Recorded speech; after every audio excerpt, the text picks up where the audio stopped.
What's up, guys? Thomas Mott here alongside Josh Davis. Welcome into Thursday Night Football. It's Eagles, it's Vikings, both teams in the need for a win, and we're going to be with you guys all night long hanging out, play-by-play, watch party, and all the like. Be sure to hit the thumbs up button. Josh, happy week 2 of the NFL season. It's crazy when your team plays late into Sunday evening on the East Coast, and then you bounce right around a couple days later, and they're playing on Thursday night. It is a very strange feeling, and it's awesome. I mean, honestly, to get football so close together now, the next, after this is going to be a little bit of a delay, but I can't wait. And you made the point there. I mean, I really think this is a must win for both teams. And the Vikings can make the case, obviously, should have beaten the Bucks, but for the Eagles, I mean, we've got some concerns coming away from week 1. Again, it's the rust. There's some possibilities that, hey, you know what? There was guys not playing in the preseason. Sirianni admitting that there's some regret there. But still, we want to see something, and this is the home opener. So I cannot wait. I'm super pumped for it. Seeing some of the videos coming out beforehand, I'm sure the atmosphere is going to be absolutely electric.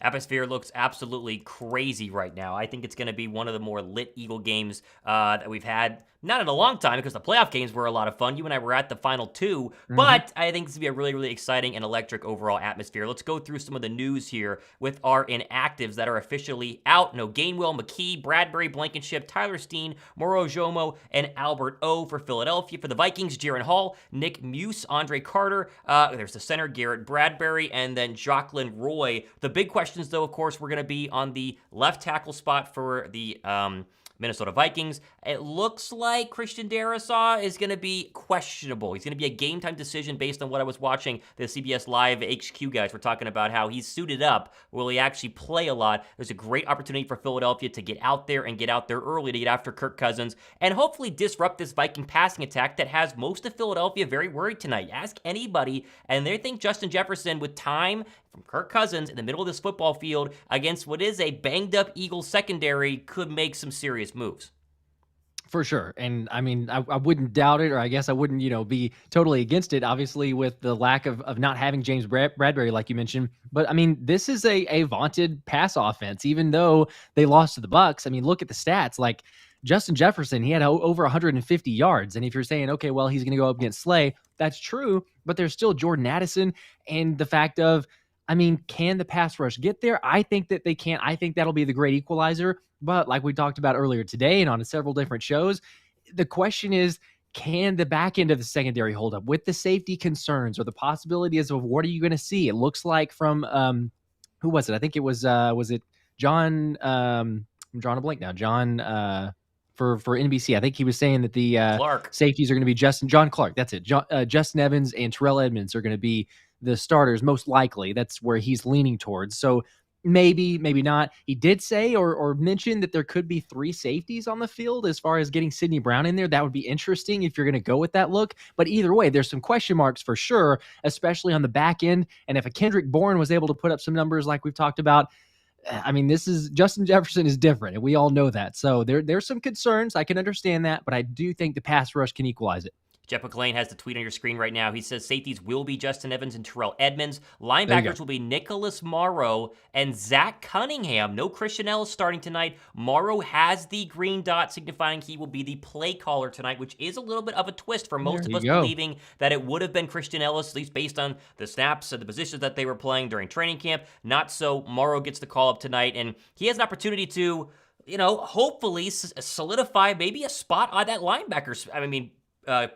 Position. I mean, you have a scenario where Nakobe Dean is out for the next couple of weeks. They'll very gladly move Christian Ellis into that starting linebacker spot if Morrow doesn't play well tonight. So he's a very good opportunity to hopefully, again, play well, play fast, and get Philadelphia on the right track against a football team that definitely struggled in this week 1 loss to the Tampa Bay Buccaneers, but are very, very dangerous and can pop off at any time.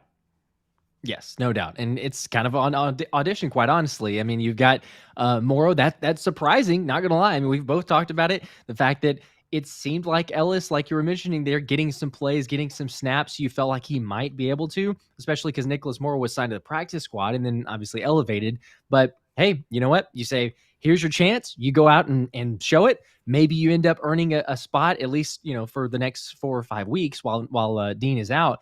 But, I mean, Ellis missed some tackles. Let's be honest. He missed several tackles in the Patriots game. So could be that. Could be something with a scheme or matchup. But I'm interested to see it because Morrow, he did play a little bit in the preseason, but this will be the first action for regular season wise. And he led the Bears in tackles last year. I mean, maybe he can do something. There are question marks, and we're going to see how can they cover TJ Hawkinson as well. We mentioned the wide receivers for the Vikings, but Hawkinson is one of the, I mean, you could say top three. You could argue top three, definitely top five tight ends in the league. So with this matchup, I don't know. That's going to be a tough one. See on your screen right now, newly activated running back Rashad Penny. We were wondering when the official word would come down with Kenny Gainwell being out. Heck Came yeah. out a couple of minutes ago, and there he is. Rashad Penny was warming up with the ones tonight. Going to be fascinated to see what they do at the running back spot and how they divvy up carries here, right? Obviously, you have DeAndre Swift. You have now Rashad Penny, and then your third running back is going to be Boston Scott. Will they use DeAndre Swift more than Penny? Will they mix it around? What will it look like versus what it was like the past couple of, or the most recent week, where Kenny Gainwell got the majority of the carries and didn't look too good. He averaged less than 4 yards per carry. I think this could be a very interesting breakout potential game for Rashad Penny, especially on short yardage situations and goal line situations, to hopefully prove, I don't know why he needs to, but prove to the coaching staff he needs to be activated each and every game day. For sure. Yes. I mean, we were arguing that last week with the Patriots. And granted, to your point, I mean, Kenny Gainwell's there. But yes, he needs to be out there. I hope and pray that we see that. We were talking about earlier as well. I mean, it'll be a mistake if you don't see 30 touches combined between Swift and between Penny. There's a complete mistake in my mind. You've blown it because there's too much of the weapons that you can use, different schemes and formats that you can go with. If we're not getting in the ball, then yeah, we're just doing something miserably wrong. I want to see these guys. They were acquired for a reason. They're healthy. Hopefully they stay healthy, but that's not a reason to go, let's only play them, 10 to 15 touches this game. You got to go with it. Like, they are weapons, and let's use them like it. We have a very interesting matchup here. I mean, obviously, you see Baker Mayfield on your screen right now. The Buccaneers, I mean, honestly, kind of took it to the Vikings this past week. Minnesota has very, very high hopes. They are obviously one of the more talented offensive football teams in the National Football League, but a Bucs team that many people thought could be tanking for Caleb Williams with Baker Mayfield as their quarterback waltzed into Minnesota and the Vikings ship last week and put a beating on him. I mean, Baker Mayfield played pretty well, and Kirk Cousins, as you see right there, under duress all game long, multiple sacks by this Bucs pass rush, couple of fumbles, interceptions. They seemingly handled this Viking passing attack and really played well against a football team that many thought were the best in the NFC North. Was that an outlier to you last week? Are you expecting bigger things from the Vikings, or are they maybe not as good as people were thinking? Yeah, that's a good question. I mean, I think they're better than the Bucs. I will say that, but I don't think that they're quite as good as what people say from last year. Because if you look back at the point differential, I mean, that's usually the storyteller to me. If you look at a team and see the record, okay, cool, but look at the point differential, and the Vikings were what, like 3? Was it a 3-point difference? It was something crazy low for a team who won so many games. And you're like, wow, okay, they should have a lot higher. So the fact that they won, I think it was 9 games, I believe, by one possession or less, or by one possession, but very close games that they're even winning. That just doesn't usually happen in the NFL. I mean, winning those super close games last seconds, I can remember several field goals that they were able to win last second too. That's just a kind of a randomness to it. And so I don't think they can keep up that level of play. Granted, they can be a potent offense. And whenever Kirk Cousins is on, they can do something. So you might see a little bit better performance from him or from the offense as a whole, not turning the ball over as much. But then again, you ask yourself, well, the Bucs defense, the Bucs pressure that they're getting on Kirk Cousins, the Eagles can do that and some. I mean, the level of discrepancy there is a little bit different. So I don't know. It wouldn't surprise me at all if you see a couple turnovers. We know how Kirk Cousins plays in prime time, so I'm going with the Birds for sure. But I still think that we're going to probably pull this one out. To me, I'm thinking 7 to 10 points, really.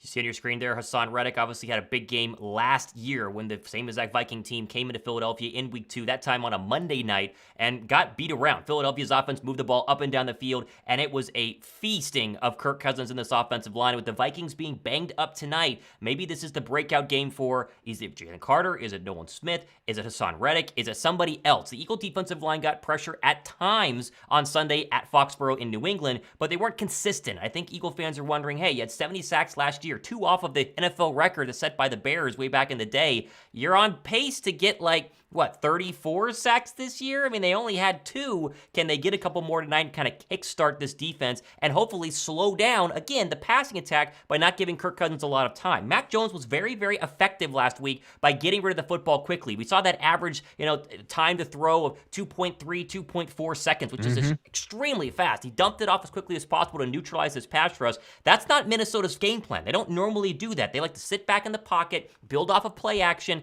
and find receivers like Justin Jefferson and Addison down the football field. Will they have time to do it against the Eagle defensive line? I'm very curious and very interested in that as well.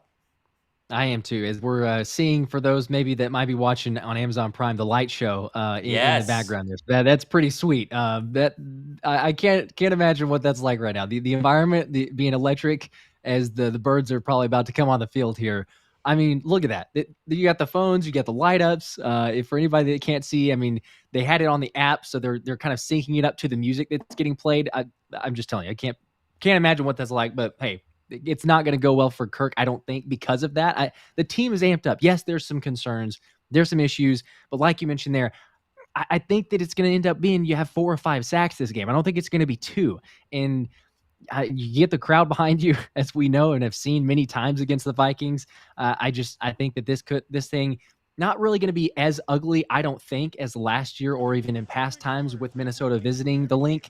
But I still do think that it's going to be, all right, you know what? You feed off the defense feeds off the offense. Jalen's going to be sharper. The offense is, you're going to get Swift involved. Goddard's going to get a lot more involvement as well. I see us winning. I'm not as concerned about this one as I was for week 1. I'll just be honest. You see Jalen Hurts walking out of the tunnel right there. Eagles in their their midnight green uniforms with the white pants, and they are blacking out the stadium right now in terms of the lights and putting a little green hue on Kirk Cousins to season their whites with their purple pants. They're getting warmed up right now as we are just getting started for what's going to be a very, very fun evening. Make sure you guys go and hit the like button and get your questions in. It's a fun place to hang out, and hopefully all enjoy watching Philadelphia win this game. You see a bunch of people who are joining us right now on both of our channels. Fallen Pro says Viking defense isn't very good. I see Jalen going for 300 passing yards and 65 rushing yards. Jay Slay says being labeled starters honestly just means they're literally starting the first play of the game. It can change mid-game. He's talking obviously about Nicholas Morrow. Rashad Penny was the only running back warming up with the 1s tonight, although Swift did warm up with the 2s. He's obviously out there, but curious to see what he's going to do.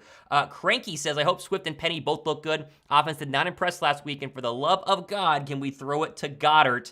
Josh, you had a mention on that. You think Dallas Goedert's going to get some throws and get a lot of action early on here? Absolutely, yes. I will be shocked. I don't know what guarantee you need necessarily, but I took the Goddard over 49.5. I think that was too good. I think it was plus 120 odds, plus 130 odds, but he is going to be involved in this game. You don't go to that game and have 0 catches and have hardly any targets. And we remember from last season, whenever Devontae Smith did that against the Lions, it's been brought up a number of times. Nick Sirianni referenced it. So yes, you're going to take what the defense gives you, but let's be honest, they can script a lot of things. He will touch the football. They'll get him involved. I think even possibly, for a first time touchdown score would be nice. But in my mind, I'm saying if I'm predicting, I'm thinking he's probably getting about 5 catches, maybe 70 yards, 80 yards, something like that. He had 5 catches for 82 last season whenever they played the Vikes. So I like the matchup. I think he's due for a bounce back, as is Swift for that matter.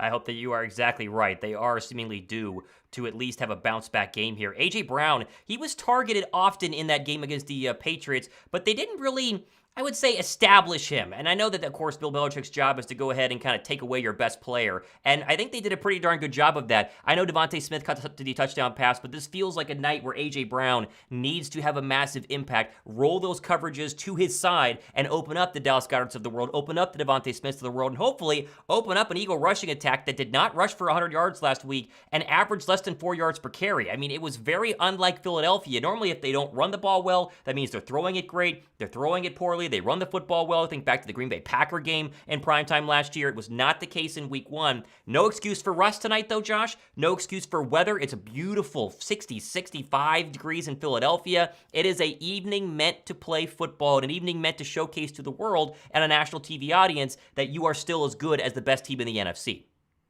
It is football weather, baby. I mean, that's what it is. It's you gotta show it. And so the rust, you can chalk it up as the first week. I get it. It is a shortened week, so you could always have your caveat there. But I agree. There's no excuses. the coordinators need to be better. I think they all but admitted that. They didn't go as far as saying that, hey, it was completely on us or anything. They're taking what the defense gives you, and credit to the Patriots, right? I mean, we have to say that scheming and game planning, they did a good job, and Belichick did, which is not surprising. But yes, they need to be better. They need to make more adjustments, and they need to be more dynamic, quite honestly. And so I think that we will see that. It wouldn't surprise me at all if we do see the offense put up close to, if not over 30 points in this game. And if that happens, I know you're not relying on the defense. This is a team that's built where the offense should score 30 points, should score 35 points, and then let the defense be able to just kind of hold it in wraps. And that's why you have that vaunted pass rush. You're hoping to be up, and then the pass rush can pin its ears back and say, all right, good luck, because you're not going to have much time to throw. Hopefully we get to see that, but I definitely expect the offense to be sharper. Hopefully Brian Johnson, Nick Sirianni didn't appear to be getting much rest, so I think that there's not as many concerns for me, for sure. It is a big night for coordinators. Sean Desai had a really, really interesting second quarter in that win against the Patriots, where it was a couple of drives where Mac Jones looked untouched. Receivers were wide open by 5+ yards, and they marched down the football field using both tight ends and Kendrick Bourne, which was very, very strange. And you flip to the other side, and Brian Johnson. The offense looked slow, the offense looked vanilla, and the offense looked lost at times. And it starts with Jalen Hurts up front as the leader and quarterback of this offense. He needs to start seeing the field a little bit better. And while it was just week one, and Nick Sirianni said in his post-game press conference, hey, we need to probably play in the preseason next year to make sure rust doesn't happen. Well, rust cannot be a factor anymore. He mentioned that earlier. This football team needs to come out quick, and if I was the Eagles, you don't normally not defer to the second half. I would take this football immediately and try and march down and score, put the pressure on Kirk Cousins in prime time, as we know his losing record is stuff of legend. Yes, yeah, not very good at all. That's something that we can usually rest assured, to be a little bit more comfortable in the fact that Kirk Cousins does not seem to like the bright lights, and especially Philly. So good luck to you there. A home opener, the crowd being electric. I don't know. I would be shocked. Maybe he can. Maybe he turns it up a notch and is a different level, but I don't see it happening. And I'm also curious too. I mean, Michael Flowers mentioned, I really hope Jefferson gets locked up by Slay again. That'd make my night. I mean, that'd make everyone's night. We would love to see that. And Slay last season, I think it was he allowed 1 catch for 7 yards and 2 picks, a 0.0 passer rating. So absolute lockdown. Now I'm curious to see how much he actually gets matched up against Jefferson, or if the Vikings try to move him around in Jefferson to get matched up with a Job or even in the slot, something like that. But curious, do you think when Slay is matched up against him, do you think Slay can have that level of dominance again? Is that even realistically possible? I don't think it's going to be that level of dominance. I think that it was a very, very, very fortunate night by Darius Slay, who's a great player. He's a great cornerback, but Jefferson is a better receiver. I expect him to get his, and I think that you need to live and die through him. If you're Minnesota, you got to force the football no matter what, because like you saw last year, when Philadelphia used Darius Slay to lock down Justin Jefferson, that Viking offense went nowhere. And Alexander Mattison, their running back, very unimpressive last week after not re-signing Dalvin Cook and trying to hand it over to him in the offseason. Very curious to see how that's going to go ahead and play out. I'm also very interested just to see as a whole how this Eagle offensive line holds up. The two right tackles, or the right tackle and left tackle, Lane Johnson and Jordan Mailata, they gave up 10 total pressures last week. Completely all-pro left tackle, or as he's Pro Bowl left tackle, and all-world, future Hall of Famer right tackle. Again, could rust have been a little bit of a thing? Who knows? But they need to settle in early against a mediocre Viking pass rush and establish that dominant running presence, but also give Jalen Hurts enough time to sit back in the pocket and hopefully find these wide open receivers that we saw appear on film, but were not catching the football because they weren't being targeted. I totally agree. And I wouldn't expect it, right? I mean, that was kind of crazy, the fact that we even had that afterwards, and we're saying, man, 10 pressures between both of them. You don't really see that very often. And so, again, was that rust? Was that just another issue? The Patriots defense is no slouch for sure, but still, I mean, 10 pressures on Jalen, you don't want to see that from your left tackle and right tackle. So I expect them to be better as well. I expect them to be sharper. I'm sure they've been hearing it. They've all been watching game film. They've been talking about, we do need to be better. So I think they know. Maybe if for anything, it was a wake-up call. You Sure. came out with the win. That's great that we got that. But now, it's like, all right, hey, season's on, baby. Like, you cannot have an off week like that. You do it again. And I mean, let's be honest. We were fortunate to come away with the win there. It was looking very bleak at towards the very end with that almost catch by Booty on the sideline. I mean, that was very close to converting, and there's still a little bit of time on the clock. Who knows how that one could have turned out. Thankfully, we got the win. But I think now there's no more excuses. You can't say rust. You can't chalk it up to that. It's time to show out, and you got to be able to put your best foot forward. But I think the offense is going to do that. Eagles and Vikings less than 2 minutes away from kicking off here. We're going to have the play-by-play. We swap by quarters. I'll take it first and hand it off to Josh, and hopefully have a lot of fun with you guys interacting this entire time. If you've not hit the thumbs up button, more thumbs up we get, the more people who can go ahead and find the live stream and hopefully find the best play-by-play live stream out there with lots of choices. We're going to give away a shirt jersey. I don't know if you mentioned that, but yes, we're going to do that as well. I have not mentioned that yet, but yes, we are going to go ahead and give away one of the t-shirt jerseys, which I will have up on my screen here in a second. I'm trying to get this thing put over into the right tab, but yes, we are going to be doing that as well. So any super chat that you guys do during the course of the show gets you entered in to win either a Jalen Hurts, Kelly Green, or A.J. Brown, or Devontae Smith of your choice. So we always like to do giveaways during the games. Any super chat gets you a way to enter, and this, of course, is what we are giving away tonight. Cannot wait, of course, for that. Score predictions, Josh. We're about to go ahead and get ready here. Where are you feeling on this one?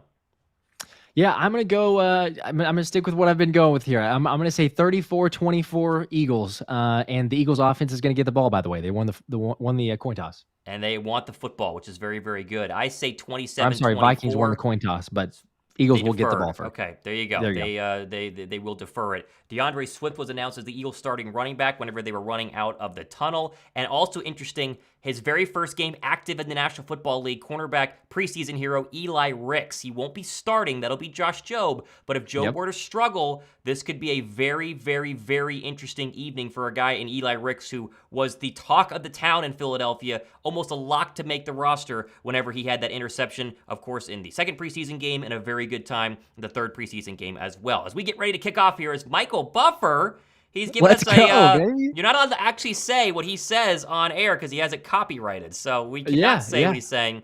But there's going to be some rumbling, and you got to get ready to do it. So very, very fun. I learned that in broadcast school. He has that officially locked down. So yeah, hey, you know what? You got to, for sure. This is legit. I mean, I know being look at the Eagles fireworks fan there, but come on, are you kidding me? It's what it should have been for the opening night game on Thursday night if they want to win the Super Bowl. But this is as lit as it can be. So yeah. Here you go. We'll make sure we're synced up, as I just saw the fireworks, and now the kicker is walking to his left and getting ready to go. I assume we'll be synced up here on Amazon Prime. Looks like we are, as Philadelphia is back to return the kick, and we are underway for Thursday Night Football. Glad you guys are with us. This is going to be out the back of the end zone. Boston Scott will not recover it, and out will trot Jalen Hurts. One passing touchdown last week, no interceptions, but had that fumble on that run across the middle. It was by all means a mediocre day. 22 of 33, 170 on the ground, or through the air. 9 carries for 37 yards. You'd expect him to come out throwing the football early and establishing this Eagle passing attack.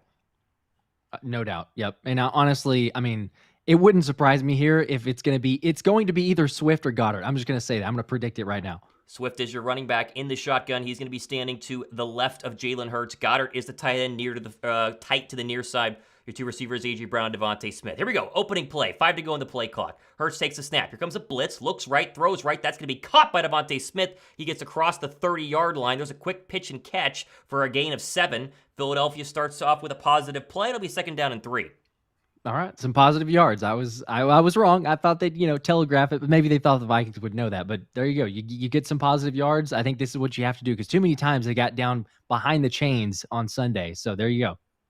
Hurts is going to hurry back to the line. They go with a little pop huddle, but now into this kind of mini hurry-up offense. Same formation, just flipped. Hurts in the gun, takes a snap, another play fake. Here comes another rush. Hurts is going to step up in the pocket. Now he's going to run. He gets hit from behind. I don't think he got back to the original line of scrimmage. That's going to make it 3rd down and probably a long 3. No runs yet so far, Josh, by this Eagle attack.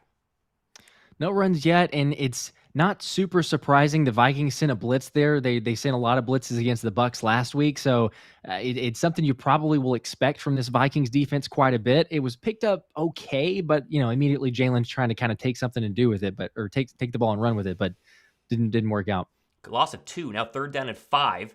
And they're going to go trips right now. Motion A.J. Brown across the formation. He'll stand behind Goddard on the left side. Hurts in the gun. Here comes another blitz up the middle. They blitzed every time. Hurts gets out of a little bit of a tackle, rolls to his right. Is he going to run for a 1st down? He falls forward and has it. A great play there at the end by Dallas Goedert to block whoever that was. I think it was a Viking linebacker. Hurts will get across the yard to gain, and the Eagles avoid going 3 and out. That was an incredible play by Jalen, quite honestly. I mean, you called it. He's got the blitz coming in. He knows the pressure's there, but he's able to roll out to the right side, has just enough room. I wasn't sure if he was going to beat him to the races, but good point on Goddard shoving the linebacker or maybe the safety. I couldn't tell who that was, but shoved him out of there. Thankfully, Jalen's able to barely get the first down. And I believe that Viking actually may be injured. Whoever it was, I couldn't tell who Goddard had pushed down, but he was staying on the ground for a second. Looked like the linebacker Pace as he fell out of bounds and stayed down. And so to be a timeout on the field, Pace has stood back up, but he is wincing as we are under 13:30 to go here on the Eagles' opening drive, but they've at least gotten that first down. This feels like an important opening drive, Josh, just to kind of get the juices flowing and then hopefully bring the crowd into it if you get up to an early lead when the defense comes onto the field. Yep. And it looks like it was Josh Metellus actually for the Vikings, but here we go. They're ready to go. All right, 1st down and 10 from the Eagle 36. Hurts is in the gun again. Vikings again throw a 6-man front. Here's a screen. There's Dallas Goedert with a catch. Bounces off one man. He'll lose a yard, but he does exist in this Eagles offense, and Eagle fans rejoice everywhere. There you go. There's your 0.9 points for fantasy right now. He lost the yard, but he got the catch. So if you're in a PPR, you're on the board. It's better than what you had last week. But, it wasn't it was sniffed out very quickly. The Vikings got there, but this is what I'm talking about. I mean, you're going to draw up plays for Goddard and get him more involved.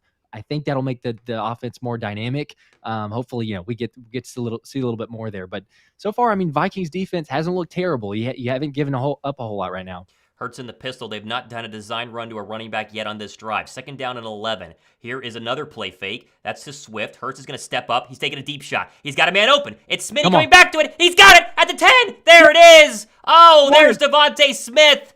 And the Eagles' first deep shot of the entire season is finally a success. It's the Slim Batman. What a play by the Eagles. I'm not sure how far that was, but that was an absolute bomb. And Smitty going back to catch that from the who was that again? That was Joseph? Yes. Yeah, Joseph that was in coverage there. I mean, we saw catches like that, kind of a mini Moss type of catch as they're going to hurry up and try to run another play, but we saw that in training camp constantly. Here's a quick pass to A.J. Brown on the little tunnel screen. He get a block from Devontae Smith, but doesn't get enough. Another pass on this opening drive. They've had one run. It was not a designed run by Jalen Hurts for the first down. Be 2nd down and goal. Brian Johnson, do we run the football finally here, Josh? It sure has taken a while. It has. I'm surprised you haven't handed off at least once, but maybe something with the play calling. We're like, all right, let's try to do something different here, something they're not expecting. I don't know that I love the wide receiver screen. I love Smitty, but not the greatest blocker. They've done that a couple times as far as AJ and Goddard now, and it's kind of gotten blown up. Here's 2nd down and goal from the Viking 8-yard line. 3 receivers set. Hurst takes a snap. Here's your first hand up to DeAndre Swift to the right side. Tries to go behind Cam Jurgens, something they did a lot of last week, but not a lot of success. That gains about 2 yards, maybe a yard and a half. It'll be 3rd down and probably a long 6. As Phillips for the Vikings is the one getting the stop there. Yeah, there hasn't been a whole lot of room so far. I mean, again, that's the first running play, but just even in terms of the blocking, I mean, they've blitzed quite a bit. The Vikings are getting a little bit of pressure, not anything crazy, but you're not seeing the Eagles just blow them off the ball. 3rd down and goal. Looks like they're showing pressure again here. Can the Eagles punch it in? They've struggled here in the red zone 1 for 2 this past week. Hurst takes a snap. They're going to keep it. Hurst is going to run to his right, puts his foot in the ground, and then takes a couple of shots there after a gain of just a few yards. And that play, it worked last year against the Minnesota Vikings. Yeah. Does not work this year, and the Eagles are going to have to kick a field goal. Man, yeah, to your point, it did work last year. I hate seeing that play, quite honestly. I mean, Hurts took a shot. You had 5 Vikings around the area. At that point, live to fight another day. He looks like he's okay. I don't think he's injured, but I'm telling you, with your quarterback like that, those are not the shots I want to see him take. He wasn't going to get anywhere. Jake Elliott for a 24-yard field goal, 4 for 4 last week. This one up dead straight. Philadelphia is on the board, much like the opening drive of the Eagles' offensive game last week, where they drove right down the football field, got into the red zone, and then stalled.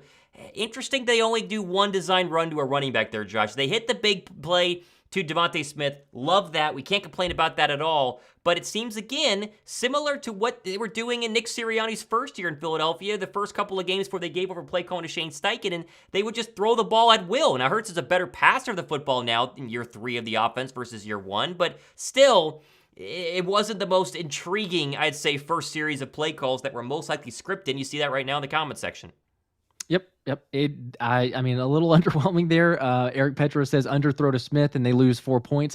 That's true. I mean, if Smith hits it, or if Hurts hits Smitty in stride, I don't think that he's getting caught there. He did have to come back and make a great catch. So kudos to Smitty. The ball could have been a little bit better placed. Maybe he's able to run away. I think he probably could have. But yes, outside of the deep shot, I mean, it's kind of a dink and dunk. I don't love, again, like we talked about, you're doing screen passes to A.J. Brown and Goddard with Smitty blocking. Like when that was Zach Pascal, that made sense last season. But when you're doing it with Smitty, let's get another receiver. Let's have someone else to actually do that. But I don't know, with you only having the receiving options of a Alameda Zacchaeus, Smitty, or I guess Britton Covey, if you wanted to throw it, like there's not a lot of great blocking options as far as those screens go. So I didn't love those calls. And yeah, the fact that you're only going to do one running play, that's also a little alarming. Once you get to that point, I would have loved to see Rashad Penny. Like, let's put him in there. You're 10 yards away. Let's get him some action. But obviously we didn't see that yet. And Jake Elliott continues to be your most efficient option on offense so far. Interesting they don't attack the back of the end zone either on this red zone with big receivers. They have a physical giant jump ball catcher in A.J. Brown. They have Dallas Goedert mix in Jack Stoll as well. So, tough opening drive to finish. You like where it started, but the finish of only 3 points, it's good, not great. We'll see what happens as they get forward with this. They're not shying away from the Jalen Hurts quarterback runs. That was something that they talked about this offseason after giving him $172 million guaranteed. Would they start to kind of, back off of those design runs? Doesn't seem to be the case, and as we received there from 215 Philly, the offensive line for Philadelphia again got pushed around a little bit. They did. Yep. It wasn't as dominant as, you would hope. It wasn't terrible, but there's not a just absolutely, hey, gaping holes for the running game. I guess the only one run, but also for the passing game. Jalen had to escape and even get you a first down on one of those. And then he also didn't have a whole lot of time, but you're calling some screenplays. So I don't know. It's early. It's just one drive. But again, you would have hoped to, hey, let's come out, assert your dominance, go all the way down and finish the job and get a score. At least you're up, I suppose. But now you got to stop the passing attack of Kirk Cousins and what he ends up being tonight. This ball's kicked out the back of the end zone by Jake Elliott, and out will come Kirk Cousins, who did throw for over 350 yards this past week. Turnovers were a serious issue for him, though, as he fumbled the football multiple times. He did throw a very costly interception, but still had an effective day through the air. The question is going to be, can they establish a run against the Eagles' front four? And are they going to be able to attack the Eagles' injuries at both linebacker, both cornerback, and safety? Let's see how Josh Jobe handles Justin Jefferson, who's going to go line up on his side for this first play. Yeah, here we go. This will be a very interesting matchup if they see it and notice. Looks like Slay traveled with Justin Jefferson. Offset eye. Kirk takes the snap. He's going to play fake. He's going to step up in the pocket. All day to throw. Now fires across the middle. That is caught, and there is Justin Jefferson on Darius Slay. That's a gain of 15 yards, and just like that, you got his first catch on big play Slay when he only had one entire game week 2 last year.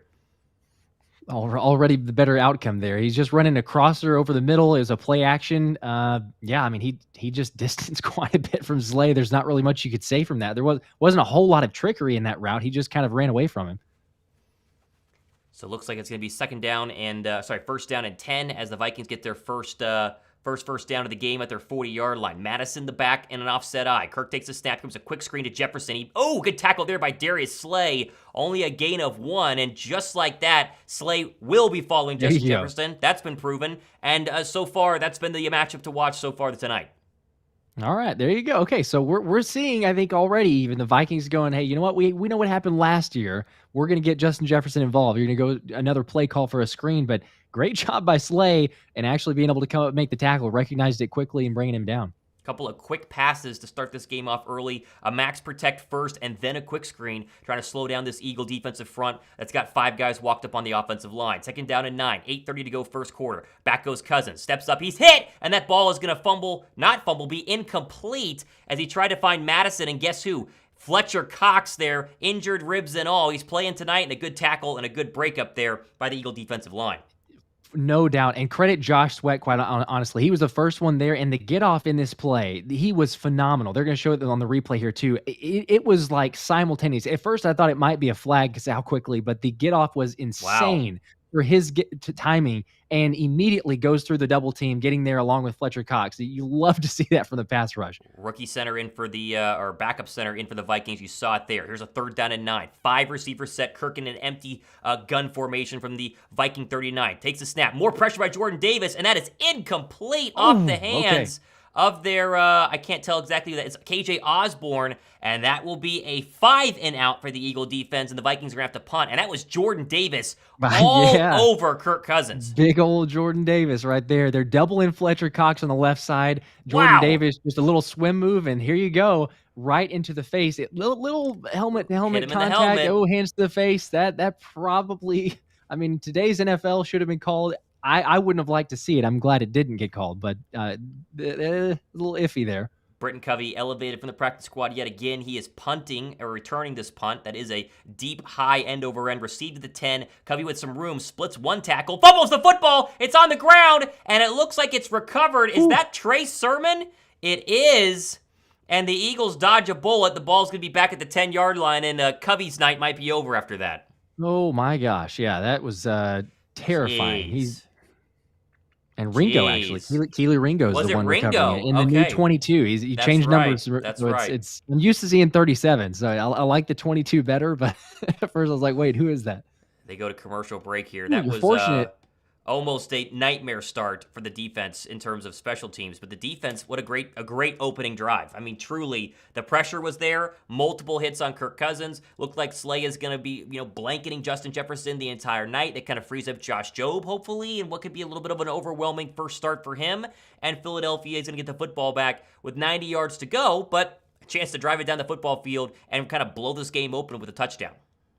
Yep. I mean, honestly, the takeaway from that opening drive there from the defensive side of the ball, I mean, look at Josh Sweat, his get off there. Fletch was very close as well. You're getting pressure, and this is what we hope to see, right? And Kirk Cousins has taken a lot more time already in that opening drive, a lot more time than you saw from Mac Jones. But then Jordan Davis, let's give the man some credit here, because everyone wants to talk about hey, he's not really a pass rusher, and granted, he's more of a take up space. He's going to dominate in the run, but he looks very early impressions, so maybe an overreaction, but he looks different. And that speed and just the athleticism to be able to make that move and put some pressure on Cousins. Thankfully, there wasn't a call for hands to the face or a roughing the passer or anything there. But give him some kudos because you put some pressure early on with Kirk and it's affected some throws. All right, we're keeping an eye on this Eagle offensive line and rushing attack for their second drive. They found Devontae Smith early. Nothing from A.J. Brown yet. They did the one pass to Dallas Goedert to appease Eagle fans, and they did hand the football to DeAndre Swift. It'd be nice to see a complete drive here, dude, or a complete drive here for this offense, and hopefully, get some of the haters out of people's heads here going forward. Couple of comments. Hopefully we can see that. 215 says Covey's a track star, not a football player. Yep. Sadiq says we need a returner. I think they're thinking of somebody else. Yeah, maybe somebody else. Hi from Germany. Go Birds. Go Birds. Yes. Philly's new offensive coordinator looks anemic like last year of Peterson. Don't sleep on Jordan Davis. Sim Coxa 40 says offense looks bad, dude. It's been one drive. Let's see what the offense does this drive. Maybe we'll change your mind. But sure, it looked a little rough. Yeah, it's one drive again. It just we can have some overreactions. I get it, but if we're looking at the first half, we're through the first half and it looks very similar, then I could say, well, okay, there's something. Looks like that Viking linebacker who was banged up on that Jalen Hurts first down run is going to be out. He went back to the locker room and has not returned. So the Eagles have a first down and 10 from their own 10-yard line here. 8:08 to go first quarter. Swift's still the only running back in this football game. Hurts takes a snap. 3-man pressure. Going to take a shot down right side, and that is caught by Goddard, but he's going to be out of bounds. Almost. Very, very close. I don't even know if he got one of the feet in, but there was the first time the Vikings did not bring pressure. Hurts had a clean pocket, and looks like the float throw was just a little bit out of bounds. Yeah, he had him. I mean, he did have a step. He got a little bit of separation kind of behind the corner and then in front of the safety there. It looks like the Vikings were running a little zone, but Jalen put it very close. It would have been difficult for Goddard to put 2 feet in, but he almost had a chance. They're not even going to look at a review as they go back to the line on 2nd down and 10. Here comes a blitz being shown by the Vikings. Quick throw, right side, caught by Goddard. Tries to spin out of a 2-man tackle, does not. He gets about 5. It'll be 3rd down and 5 for Philadelphia. And already Dallas Goedert has, 200% more receptions than he did, which was 0 this past week. There you go. You've already Also, got shout out Jordan Hicks, the former Eagle, traveled around to the Cardinals. Yeah. Here he is, one of the outside linebackers for the Minnesota Vikings. That's pretty cool. We're in the captain spot too. All right, Boston Scott's your 3rd down running back here on a 3rd down and 5. 7:30 to go first quarter. Hurts in the gun, 2 receivers to the near side, A.J. Brown to the top of the screen, and somebody on the Eagle offensive line jumped. Let's see who it is. It was Lane Johnson, and 3rd down and 5 becomes 3rd down and 10. Eagles offensive line, man, if you want to talk about rust, or you want to talk about not looking like what they should be looking like, it's been them so far through about, 1 game and half a quarter. You do want better. You want more and better from both of those groups. But yeah, Lane Johnson clearly moving right before. I don't know what it is, focus maybe or something. But yeah, between not getting as good of a push as we would hope, and then you got a penalty here, 3rd and 4 or 5 is a lot better than 3rd and 9, obviously. Hurts takes a snap, 3-man rush. Here comes a little bit of pressure. He's going to step up in this pocket. He's going to try and run. Tries to make Jordan Hicks miss and does not. And that'll be a 3 and out for Philadelphia to add for a bevy of them that happened this past weekend. Gosh, I mean, you're not getting anywhere from that spot. Jalen, I guess, didn't like what he saw downfield, but I don't know. I mean, he's getting tackled in that spot. They're showing the replay now. Vikings backed up into some zone coverage. There's not really many options for him to throw to, and he had a little bit of pressure. I feel like he felt it more so from the tackles that forced him to step up into the pocket, but nowhere to go. This punt is off by Siposs all the way back into zone 1-yard line. Vikings receiver comes up and gets it at the 50. 2 missed tackles. Now 3 missed tackles across the 45, down to the 40. And finally taken, and he's fumbled the football, and the Eagles got it. Oh, yes, we got it. Nicholas Morrow on the recovery. Wow. Oh, my gosh. Oh, my goodness. I was literally in the process of saying, what does this remind you of? That punt was so reminiscent of the Tony return, but then Justin Evans, look at that. Justin Evans with the tackle and the strip, and who is right there but Nicholas Morrow able to recover it right before the Vikings get on it. Let's go. Minnesota would have had some serious field position there on, like you said, probably a 45-yard punt. But back will come the Eagle offense. Let's get to a super chat here and mention the giveaway for the Jalen Hurts jersey. Any super chat you do, get you a chance to win this Jalen Hurts t-shirt jersey. And Vanny, 5 entries. The coach knows this isn't Pop Warner, right? I hope so. Let's see what they do on this drive here on a 1st down and 10. Different. Back at the Eagle 25-yard line. Hurts in the gun. Swift to his left. Takes a snap. Turn gives Swift. Big hole up the left side. And he's going to dive across the 37-yard line and get about 6. That was the best-looking DeAndre Swift run. There haven't been a lot of them, but the best one we've seen in his Agent Zero Eagles uniform.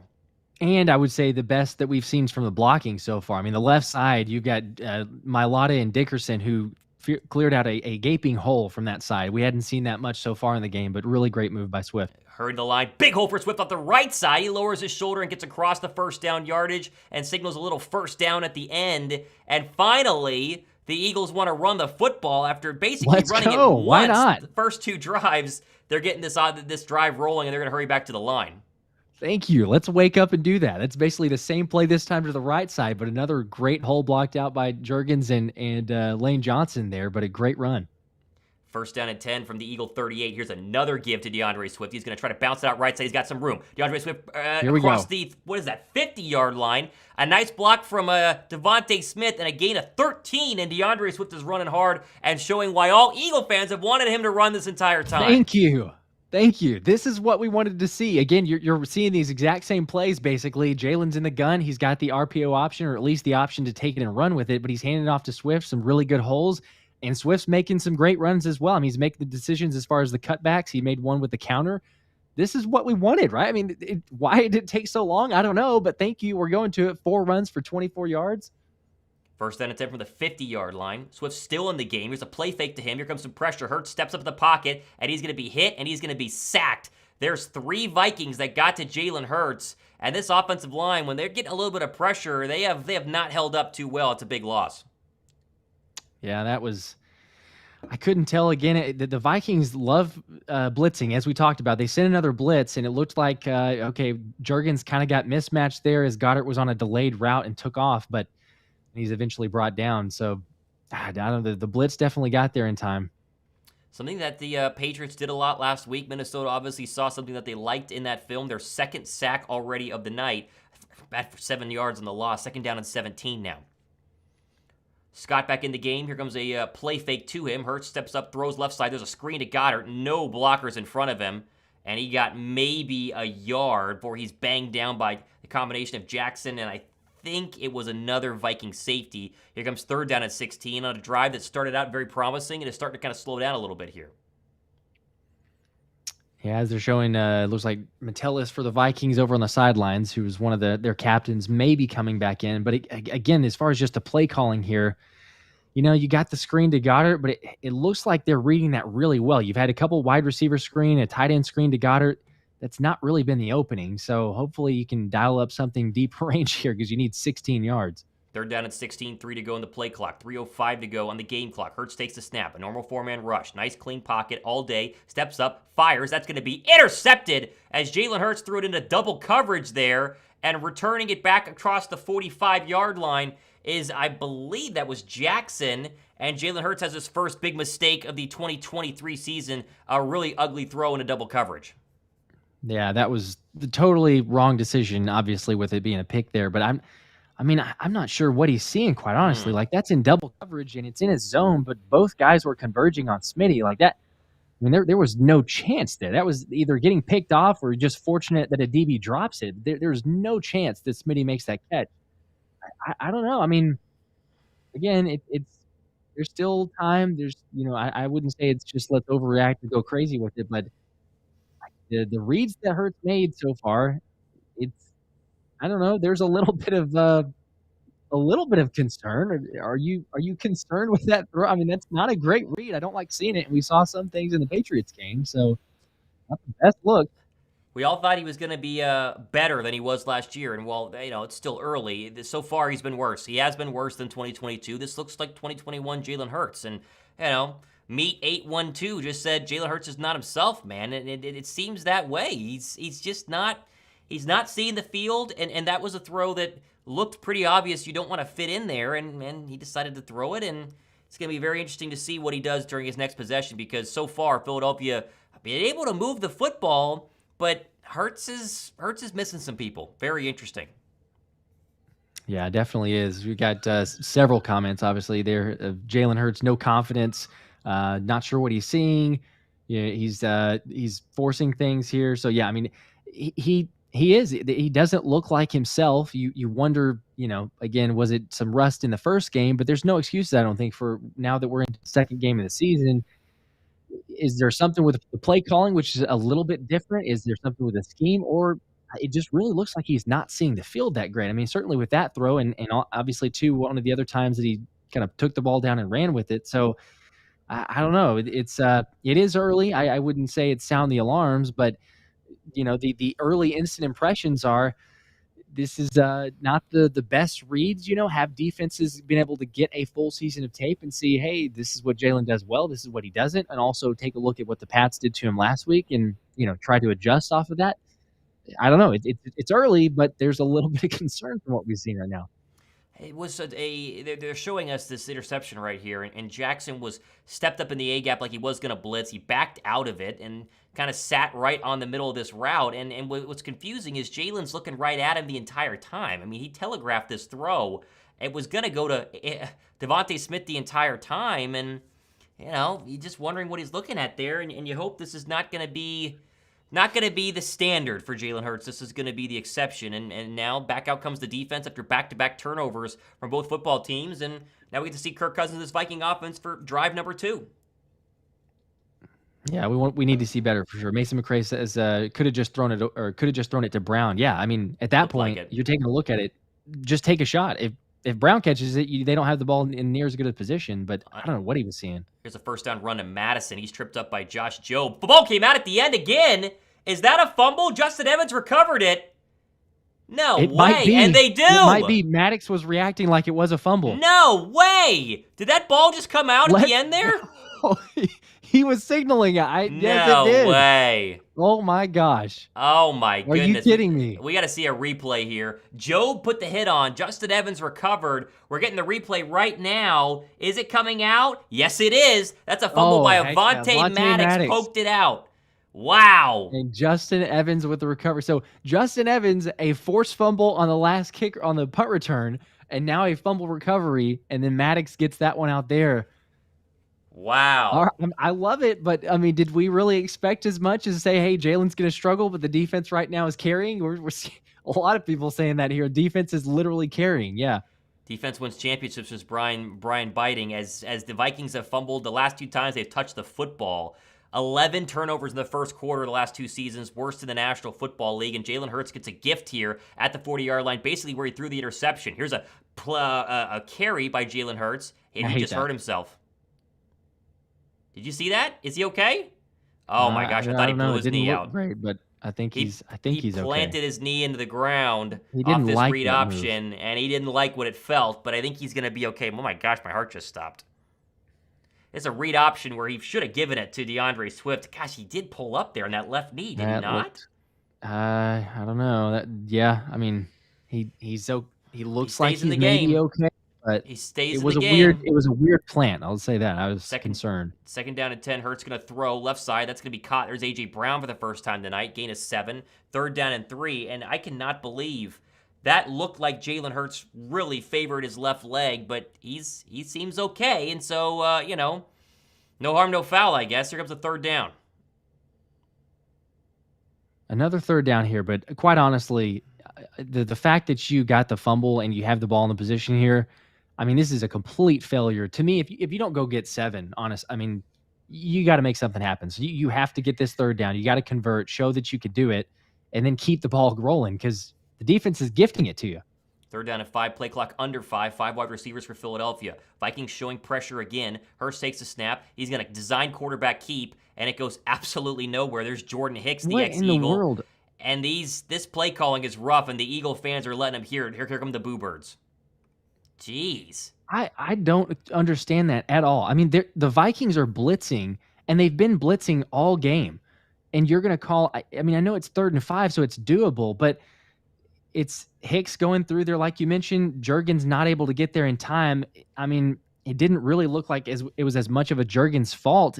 He's trying to get to the outside. Goddard doesn't get as good of a chip maybe on Hicks as you could, but to me, the play call is just not great. I don't like it. It's 3rd and 5. Let's do something else. 55-yard field goal from Jake Elliott. That kick is up. It's drifting right. It's going to be no good as it goes too far to the right. And the Eagles' offensive game plan and offensive performance has been rough, really rough. And Jake Elliott has his first miss of the night, and they go back to commercial with about a minute left in this first quarter. And is it play calling? Is it Jalen Hurts? The crowd hates both of it. Huge boos from Philadelphia in a game where you already have 2 turnovers, and this should be 17-0. Yeah, this should be a lot better. And now the concern level is rising. I was trying to give it a benefit of the doubt, but at this point, like, come on, are you kidding me? You're going to go a 3rd and 5. You're going to do a quarterback run, and we've seen so far the Vikings are not biting on anything. They're saying, nope, Hurts is not going to run on us. They've got a guy who's covering him or shifting with him. A lot of times it has been Hicks, but there's so many concerns. And we said, with the decision making of Hurts on the pick, but then some of the play calling here, you can't capitalize and get any points, let alone a touchdown out of a fumble recovery. So now the Vikings have shortened field. This is, there's certainly some concern for sure because the defense has gifted it to you and really helped you out, and you're not able to make the Vikings pay at all. I mean, literally This is not a good Viking secondary. I don't understand why you wouldn't let him throw. I mean, I would be trying to throw this football. You've had some success early on. Why not just give it a try? It's amazing that Philadelphia is struggling to move the football right now. And we can talk about Brian Johnson all we want. Jalen Hurts doesn't look good. And Jalen Hurts should be able to overcome some poor play calling. And so far, it's been a little rough. It's been a little rough. Matt Johnston, our resident Cowboy fan, says, Tom, why are you trash at Warzone? With 2 entries here. That is Not relevant right now, but I Well, appreciate your money, Josh, or Matt. You get in on the, well, if you win, I'll get you this Jalen Hurts t-shirt jersey. I hope you do. The way you gotta wear it. You gotta wear it if you win this thing. I'll be giving that away. Any super chat gets you entries in for that. Man, it's, Brian Johnson is going to get a lot of hate if this continues throughout the rest of this game because the Eagle defense is playing really great. You've only had one real drive because the second drive was immediate fumble, but as we're seeing there from go slow go fast, 51 Cam Jurgens is struggling, and he is. It's true, man. This is quite the performance here, or lack thereof, by Philadelphia right now. Yeah, as Marshawn Lynch is saying, Thursday night is always weird, but this game doesn't help with concerns. Yeah, I mean, I understand. Thursday night football games, they can be weird. You get scores not great. Fantasy guys don't perform a lot of times how you want them to. Lots of just weird things, for sure. But so far, there's definite concern with a lot of different elements, not only the play calling, but also with Jalen. Hopefully, he can come up big here. As Kirk Cousins trips and falls over his center, and he falls down and loses about 4 or 5 yards. And so while the Eagle offense is struggling, the Viking offense looks just as bad right now as they're going to hurry to the line on a second down and very long to try to get a playoff before the end of the first quarter. Does that officially? I think it does. A Jordan Davis sack. I think he was on it. It was. Second down at 15, 17 seconds to go in this first quarter. They don't have to run this play if they don't want to. They motion Hawkinson across the formation. Madison, the running back who just fumbled to the left of Cousins. Are they going to snap it? They get the Eagles to jump, and they have a free play. And they're going to chuck this one deep to Jefferson, and it's incomplete. But that is going to be a false start or offsides on Fletcher Cox to end the first quarter. I mean, you knew that they were going to try to bait you. It was like it was telegraphed. The fact that Fletch just came too quickly across the line, you hate to see that because you're going to give him, like you said, a free play. It didn't amount to anything in terms of like a big gain, but now it's a 2nd and 10 instead of a 2nd and 15. That's officially offsides. There it is. That'll end the quarter. So they'll flip sides here as we get to a couple of super chats. Looks like we got Mickey Kappen saying with 10 entries, so much pain. Yeah, it's a little rough, Mickey. Hopefully you can win this Jalen Hurts t-shirt jersey with the Kelly Green from Nike, and when we give it away in the third quarter by anyone who super chats has a chance to win, to make it up, because it's been interesting. It's been interesting. Let's just be honest about that. Let's get here to T3 Spirited 02. Hurts better shape up. IDK, what's happening? It's just strange, right? I mean, rust is no longer a thing. It's been too many quarters, right? You've had 5 now. Rust is not a thing that we need to be talking about from an Eagles standpoint, and yet Jalen Hurts, of all players, is the rustiest, if that's even a word. I mean, he looks rough. He looks rough out there right now, and as we know, Philadelphia is going to be, not happy about this stuff. Eric Petro says, how do y'all keep your composure on a live feed? I'm fuming. I am too, but I have to keep my composure, so what are you going to do? But, little rough. Yeah. Little rough. We try to... I feel like I'm able to keep my composure somewhat by the fact that I'm still holding out hope that it's just early, but you're right in that it's like it's no longer rust. But yeah, I mean, honestly, there's some concern right now. I keep thinking, and maybe I'm wrong in this, but I keep thinking at some point it's just going to kind of be like the offense wakes up. Jalen wakes up, and we're going to return to that level of form that we've seen and expect to see from him. So I don't know. Maybe there's that. It's possibly just some false security that I have there, but we're 1 quarter in now, and it's going, well, I guess at least we have the lead. You could look at it that way, but it should be, as you made the point earlier, easily 10-0, for sure, but it could even be 17-0, and you haven't been able to capitalize. So I don't know. I'm surprised. There's definitely a concern level for sure. J. Jacob Heritage, 5 entries into our t-shirt jersey giveaway. I don't see a comment from him, but I assume it's not happy. I've seen a lot of people who hate these design quarterback runs, and honestly, I'm there. What's frustrating is you just saw DeAndre Swift pop off 2 first down runs, right? Pops off 2 first down runs, and they go, okay, we've seen enough of you. Get him out, move on. Let's run Jalen Hurts, who is a good runner. We're not saying that, but if it's not working, why do you keep doing it? That's what doesn't make sense to me. Like, let's mix some things up here. Vertical pass worked out fantastic for Devontae Smith early on. Haven't even come close to throwing it that far down the field since. Yeah, I would. You got to do something different, right? I mean, we saw one of those. I'm thinking, okay, you take a shot. All right, maybe we'll see something else. But and then return to the running game. We saw that working for a little while. Why don't you continue to try to do that? That the quarterback run is not working. Like the Vikings are keying off of Hurts, so let's get Penny involved. We already had Swift there, but let's get Penny involved and try to do with that.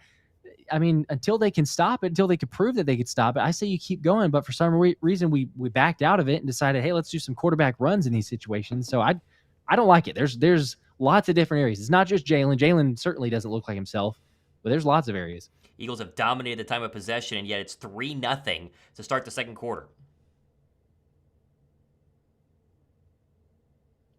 All right. Sorry, I've got a. Oh, here we go. Okay. My stream was frozen for a second, so I missed that last play. It was a completion for about 7, so it's going to be 3rd down and 3. You got it. Okay, all right. Here we go. We're good now. And for mine, the play clock is 22, 21, Yep, 20. we're locked up. Okay, cool. Yep, so 3rd and 3. Cousins in shotgun formation. He's got Madison to his right. He sends Jefferson in motion to the left with Maddox trailing in coverage here. Cousins going to take the snap, look Jefferson's way, fire to the left side this time for Osborne, complete with Jobe in coverage, but a first down, a gain of 5. So the ball will be now here at looks like in Philly territory at the 47. They're going hurry up again. They've been trying to do hurry up as it worked for the Patriots, I guess. 1st and 10. Now Cousins under center. He's going to back out in direct traffic here. 16 on the play clock. He'll take the snap, hand off to Madison. He's met immediately. Jalen Carter, the bread man. There he is. There he is. Wow. Boy, he absolutely obliterated this left guard in the backfield. That's a loss of 3, maybe? Yep, definitely. A loss of 3.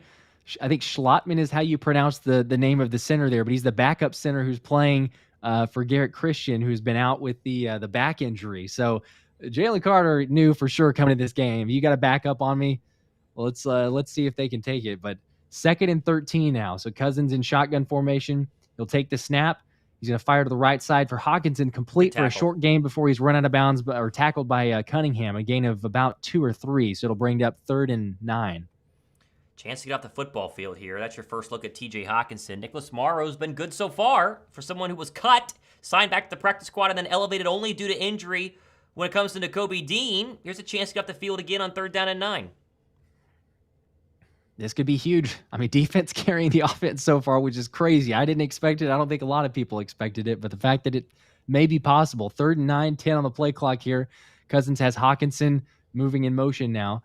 He's going to take the snap, look to the left side for Hockenson, and he's got him wide open over the middle, caught, running up to 25-20 before finally being brought down by Evans at the 16-yard line. Another huge game, and really, man, that looked exactly like the Patriots game. Big hit by Sidney Brown, who was in coverage as a safety in that one as well. But you mentioned it. This is the exact play that they did so many times last week with Hunter Henry, and he does a little stick nod there on Justin Evans, and that one's good for at least 20, and the Vikings are in business now.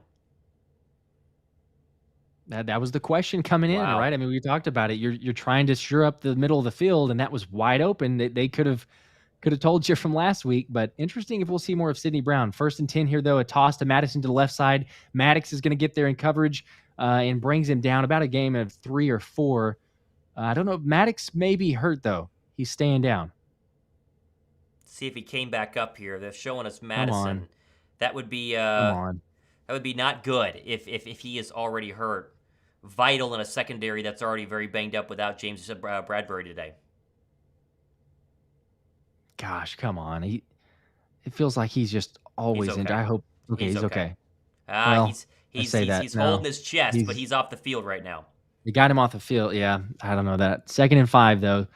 At the 12, a fake handoff play action. Cousins roll to the right, finds Jefferson in space, and he's almost up to the 4-yard line. So it's a first down, a gain of about 7. And was that Goodrich, I think, in coverage? He had a lot of space. Yeah, he was the nickel cornerback in for Avonte Maddox here, as they had 3 safeties on the field, and nobody found Justin Jefferson coming across that formation, and first down and goal. Wow. immediately going for it. I mean, you recognize the weakness, I suppose, in a guy coming on the field, but this was the concern, right? I mean, you don't capitalize on the turnovers, and now the Vikings moving the ball. So at the 5-yard line, about Cousins again, play action, looking to the left side, finds Hawkinson in space, Got it. who's broken tackle and touchdown. Touchdown Vikings. Wow.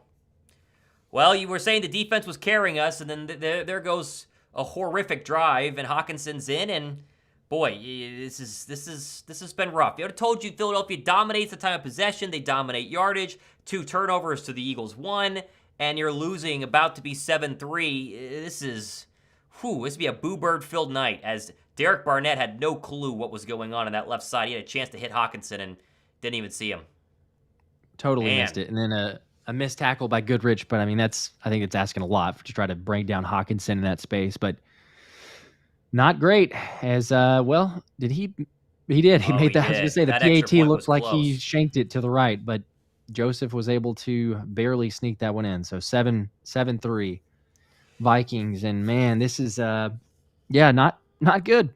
You know, the concern level has just continually risen at this point. So the offense has to come back out and answer. I mean, just from what we've seen and the lack of being able to do anything at this point. The defense has played well. Like, you'd look at this and go, well, you know, the defense allowed the 7 points, but I think that's asking a lot. You know, I mean, they've played really well. You turn the ball over. You've had some really terrible decisions, bad play calling.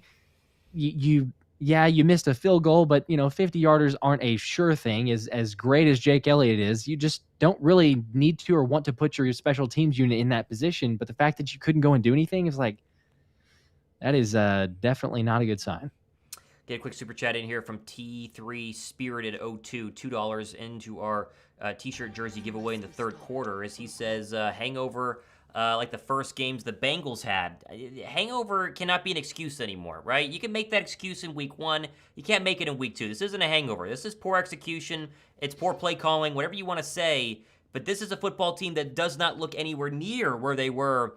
It's a couple of months ago. I mean, the Super Bowl wasn't that long. You know, go back to February, and this team was going up and down the field, and it's hard to pinpoint what's going on. Is it play calling?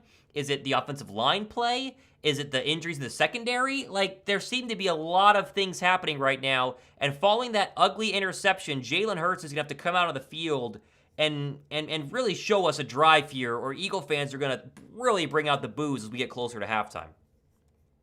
Yeah, you got to see something different.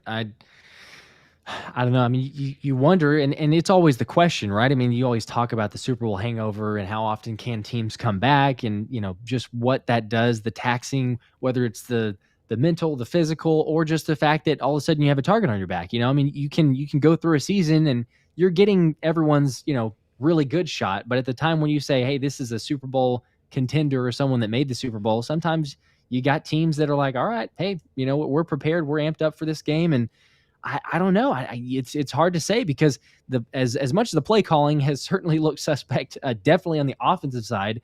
I mean, the players too. Like, you know, the O-line, we've had some mistakes. We've had some not great blocking, and then certainly questionable plays made by Jalen. It's there's not just rust, I think, attributed at this point though. There's something with just the dynamic or the way the players are actually going out there and executing. Let's get DeAndre Swift established here in this next drive. Let's try and figure something out quick, because that drive by the Vikings tells you they got a lot more left in the tank, and we're going to have to start scoring some points quick. Definitely. Yeah, you got to get something on the board, as the Vikings will kick it out of the end zone, so the Birds will get it at the 25. Wow. A lot of comments. Cam Jurgens is struggling. He's more worried about the defense at the start of the season, but F me, says Vico. Why isn't Eli Ricks on the field right now? Meat makes a good point. Looks like the Vikings play design guys are much better than us. I mean, Brian Johnson is going to be the most hated man in Philadelphia if this continues. If this sort of thing continues, he's going to be getting a lot of hate. A lot of hate. Oh, yeah. Mason McRae, 3 drives, 2 turnovers, 3 points. There you go. That's all you need. So 1st and 10, though. All right, a big handoff to DeAndre Swift up the middle, a big gain of 8. Wow. That's what you want. You got to do that. There's a hole cleared by Jurgens and Johnson there. Why can't we see more of that? What do you know? This offensive line can run block. Who would have thought? And DeAndre Swift's a good player. Blows my mind. Brian Johnson might have just figured that one out. Tell us Quez Please keep going Watkins to has it a as yeah, hamstring there's injury as well. and that's definitely not a good sign. Was dealing with that at training camp. But 2nd and 3, another handoff to Swift. He's going to find a little bit of space and get the first down up to the 35-yard line. Not as much space there, but again, you see the shiftiness of Swift, and I mean that's the playmaker, right? Get him the ball. No Rashad Penny. He hasn't played in this game once. No need for him yet. But so far, 6 carries for 34 yards for DeAndre Swift. It looks fine, right? Now let's build some play action off of this. Let's establish a big drive here. Yep, that's your answer. You keep going to it, and I don't know why we went away from it, quite honestly. But 1st and 10 at the 35, Jalen in shotgun. He's got Swift to his left. He's going to take the snap. Plenty of time, only a 3-man rush, but now there's a little pressure. Forces over to the left side to Swift, caught in the flat, but he's brought down at the line of scrimmage, maybe a gain of a yard. Yeah, I think he and got I was going to say there was no pressure initially, but then for a 3-man rush to generate pressure like they did towards the end there, that's not a great sign. You've got your O-line unit there giving up pressure on a 3-man rush. You just don't believe the Eagle offensive line could be bad. I mean, the highest rated offensive line in the league last year. But so far, through 6 quarters, that's been the case. So far, a 2nd and 9 handoff to Swift. Another really good gain up the middle. Cuts up to the left side and a gain of about 5 or 6. So it's going to bring up a 3rd and 3. And that's been your most successful play in shotgun formation. Just hand it off to Swift. It's a nice run there behind Landon Dickerson and Jordan Mailata. If you're going to run the ball, it seems to be the side to do it. 3rd and 3. Hurts again. Snap handoff to Swift. Plenty of time. He gets the hole and a first down. A gain of 4 up to the 46-yard line. And it's if it ain't broke, or if it ain't broke, don't fix it. I mean, you're trying to do something else, and he was almost tripped up there, but Swift did a good job to get the first down. But why are we getting way too creative with Jalen and try to get him involved? Let's get the running game established, and that's been working so far. 13th rush for this Eagle offense, and Landon Dickerson had a huge pancake on that play. 1st and 10, another handoff to Swift. He's got a little bit of blocking, and he's eventually brought down a gain of 3. Not as effective up the middle there, but still some positive yards. And I think that you're keeping the defense honest at this point. Is now Swift's going to go out, and we'll see who's coming in for him. Yeah, 2nd down and 7 now. I like the Swift runs. I'm all for it, but let's mix it up a little bit, as it's Boston Scott. So their hate for Rashad Penny continues. I do not understand that. It makes no sense to me. 2nd and 7 though. Ball at the 49. Hurts takes the snap, handoff to Boston Scott. Plenty of room up the middle. Goes forward for a first down. Great push there from Kelsey and the guards. I mean, you saw immediately they must have blown the defensive line for the Vikes 5 yards off the ball. Maybe this is the key that we needed, right? Establish the run, get the offensive lineman running downhill, and then we're going to work in the pass right now. 7 runs in this drive to 1 pass. Yes, please. And I said first down. He was a little bit short, so it's 3rd and inches. Big hole. Big spin move. Scott. Okay, I may be delayed quite a bit now. 35, 34 in the play first clock. Down. 33. All right, I'm 36, 35, 34. Okay. Refresh it. Let me know when you're back, as they do get the first down. Good spin move there by Boston Scott, as this is a nice rushing game so far. This is an 8-play drive, 34 yards, 4:15 off the clock, and a first down and 10. Let me know when you're back. All right, let's see. We're showing a replay right now. Hurts takes a snap. 18, 17. Yeah, you're still way behind. Nice run there by Jalen Hurts, as he gets about 9 and scrambles out of bounds. 35 on the play clock, 34, 33. Okay, I'm like 5 or 6 seconds back, even after refreshing. I could try it again here. Okay. 17th run of the game so far by Philadelphia. It doesn't seem like throwing is going to be Jalen Hurts' thing, at least so far tonight, but there's a design quarterback run that actually works, as it'll be 2nd down and 2. Hurts is going to give to Boston Scott. He'll go up the middle, have another first down. Let me know how you're faring with Amazon Prime on your end. And that is the 18th run by the Eagles offense this game, and this has been the best drive of their season so far. Keep doing it. I'm seeing a replay right now. Okay, just refreshed. All right, yeah, I'm seeing a replay. Let's see. I'll tell you once I can Lane see the signals a play clock. first down. There's 17. 16, Yeah, we're 15, we're linked. 14. Okay. All right, Jalen in the shotgun. Looks like Swift is back in now. And he's to his left.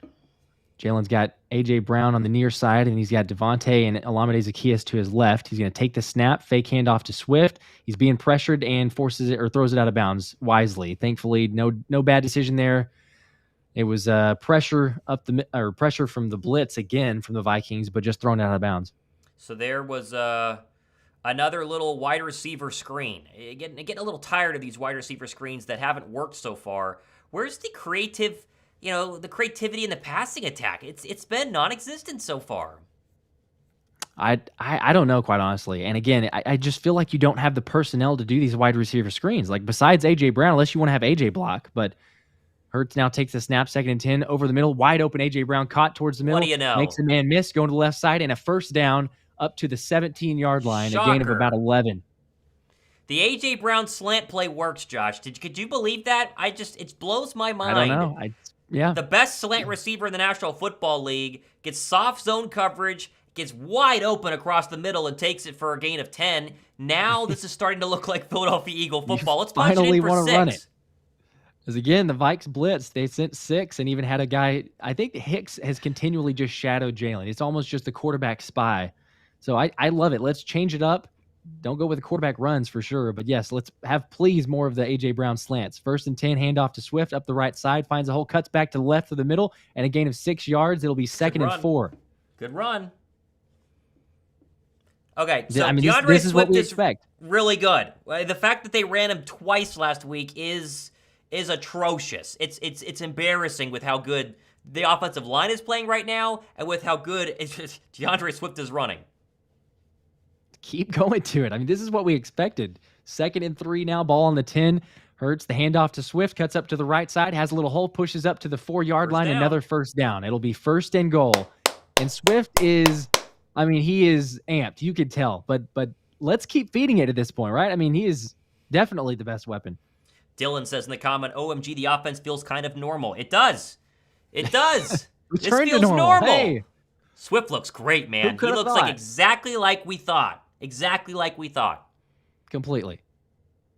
Go figure. You give him the ball more and let your offensive line do something. As Swift gets the handoff, cuts up to the left side, up to the 1. Ooh. I think he's a little short. It was very close. He almost got there. Yep, it's up to the 1-yard line. Give it to him again. It'll be 2nd and goal. Again, he's earned this drive. Don't even sneak it. He's earned this drive. They're in sneak formation, though. Yeah, I was going to say, what wouldn't surprise me if they're going to go with the rugby scrum here. Yeah, see, he's motioning. He's saying Swift to get up close. This is the rugby scrum. This is not a surprise at all. As Hurts takes the snap and he gets it in, I believe. There is a timeout, though. They blew this one dead. Oh, so I may be coming back here. Yep, I see that. Timeout, Minnesota. They're going to give it to him. Okay, well, it's still 2nd and goal, so you hate to see him take away a touchdown, but, should we be surely they could score, right? From 2nd and goal at the 1. Let's slide in a super chat here for our Hurts t-shirt given away during the 3rd quarter. This is going to be, if I can get it on my screen, Jacob Heritage, as he gives 2 more. And he says, it'd be nice to get the running backs involved. A little bit earlier of a super chat here. What do you think, Jacob? You like it now? Amazing what happens when you run behind one of the best offensive lines in the National Football League. It's fascinating to me. It seems like it's a no-brainer. You would just automatically do that. But for some reason, I don't know why Brian Johnson is just now going to this game script and saying, hey, you know what? Let's trust the offensive line. Let's go with Swift. Obviously looking more comfortable now as Jalen's back out there, and the rugby scrum is clearly what it looks like they're about to do. He takes the snap, pushes forward, and that is impossible to stop. Impossible. Touchdown, Eagles. All right. Here we go. They're back, baby. At least for now. They're back. Wow. Who could have predicted a 1-yard touchdown run for Jalen? There you go. Who could have predicted a 16-play, 75-yard drive, burned 7:55 off the clock, and Jalen Hurts caps it off? Listen, we're all still concerned. Let's see this a couple more times. But if there's a recipe for winning football games with this talent, especially in front of you, run the ball, DeAndre Swift. If I'm Kenny Gainwell, I'm shaking in my boots right now not being out there because Swift is taking snaps away from me after that drive. That was fantastic. No doubt. Fantastic. And I would just love the only thing that I'll say, I would just love to see Finally. Penny a little bit. I mean, spell him a little bit, but hey, Boston did well, so you got to credit him there. But yes, Agent Zero is what we hoped he would be, as Jake Elliott knocked through the PAT. So it's 10-7 Birds, like it should be. You know, you feel like it should have been a 17-24-7, something like that at this point. But you know what? You're starting to see a little bit more of what we hoped the offense would look like and more of the game planning. So I will take it. I don't think we're too upset about that. At least they're waking up finally. All is right with the world. Everything is back in balance. The Philadelphia Eagles are not trash. Jalen Hurts is not a one-hit wonder. He's not Carson Wentz 2.0. Everything I kept reading in the comments, I was as worried as you guys were, but damn, it's finally back, baby. We're finally back. I was going to say, back. Yeah, there was certainly a little bit of maybe more than a little bit of concern. We'll say that whenever they're going through. So question mark too on the injury update. Looks like Quez Watkins, who was having a hamstring, he's questionable to return, as well as Avonte Maddox with a shoulder questionable to return. So not great news as far as the injuries, and they continue to pile up. I mean, Quez had the hamstring in training camp. We mentioned that earlier. Those are so weird and so fickle. Like, I always hate it. Whenever the hamstring concerns, you know, you think someone's right, and all it takes is just something really small. You re-aggravate it. I hope it's nothing serious, but again, those are just the weirdest injuries to me. All right, DeAndre Swift, 5.2 yards per carry, 12 carries for 62 yards. I would agree. Keep feeding him. Seems to be a very, very good plan right now. And it looks like Nick Sirianni simply told Brian Johnson, just run the dang ball and get this game back, you know, in Philadelphia's side. So I agree with Swan saying Wentz PTSD. I had a little bit of it early there. I need to see a little better passing from Jalen Hurts to get the Wentz PTSD out of my mind, but whew, it's nice. It's nice to get this figured out a little bit. I can breathe a little bit better. I'll say that. After what we were seeing initially, I was going, man, this is not great. But yes, you start to run the football. I don't know why we had Hurts running so many quarterback designed runs in that instance. And we've got several points here, but you know, Mason McCray says, I have a feeling Jalen's going to start throwing deep balls. Yeah, maybe now because you open it up. But early on, with so many passing plays called, you weren't doing anything. And also it made us question for sure. And we were looking at it, but the O-line, right? But then you start going to these design runs. And how many times did we see as soon as the snap, it was 5 yards off the ball? You've got plenty of space. And then Swift's able to make a guy miss. You're getting these chunk plays, 7-8 yards a run. I don't know why it took so long to get to it. Thankfully it did though. So all is right in the world, I guess. Boy, that was a nice long clock-burning drive, too, right? You make the defense rest, you make Cousins sit on the sideline for a while, and now, back with the lead, with 2:44 to go, let's see what this defense can do as they looked a little rough. Yep, hopefully they can get back on the field now. Then they got some rest, like you mentioned. I mean, that's a good thing. They had been asked quite a bit as Jalen Carter is coming back onto the field, so you're going to get to see some of the bread man here. I don't think that center's wanting to see JC out there. It's probably a little bit like, oh gosh, I got to go up against you again. See if he can get a sack. Had his first one last game. He was plus 170 something to get one this game. Let's see what happens. Mm-hmm. 1st and 10. Cousins with a fake handoff play action, rolling to his right. He's got his tight end open. It's caught and all the way up to the 35-yard line for a first down. I couldn't see one of the backup tight ends, I believe. Yeah, that was Terrell Edmonds in for the injured Reed Blankenship, not playing tonight, and he bit hard on that run and had to kind of backpedal and trail to go catch that backup tight end. So 1st and 10, 2:22. Game clock is moving. Kirk in shotgun. He's got Madison to his left, a handoff. He goes up the right side, a little hole before he's eventually brought down by Carter, and about a gain of 3. So 2:11 on the on the game clock, and it's still ticking. So it looks like the Vikings will just leave it, let it go to the 2-minute warning here. Seems to be the case. Yeah, they're going to let this one roll out to the 2-minute warning. And listen, if you're Minnesota, this has not been a well-played game by them by any means, especially with the turnovers, and yet it's a 3-point game.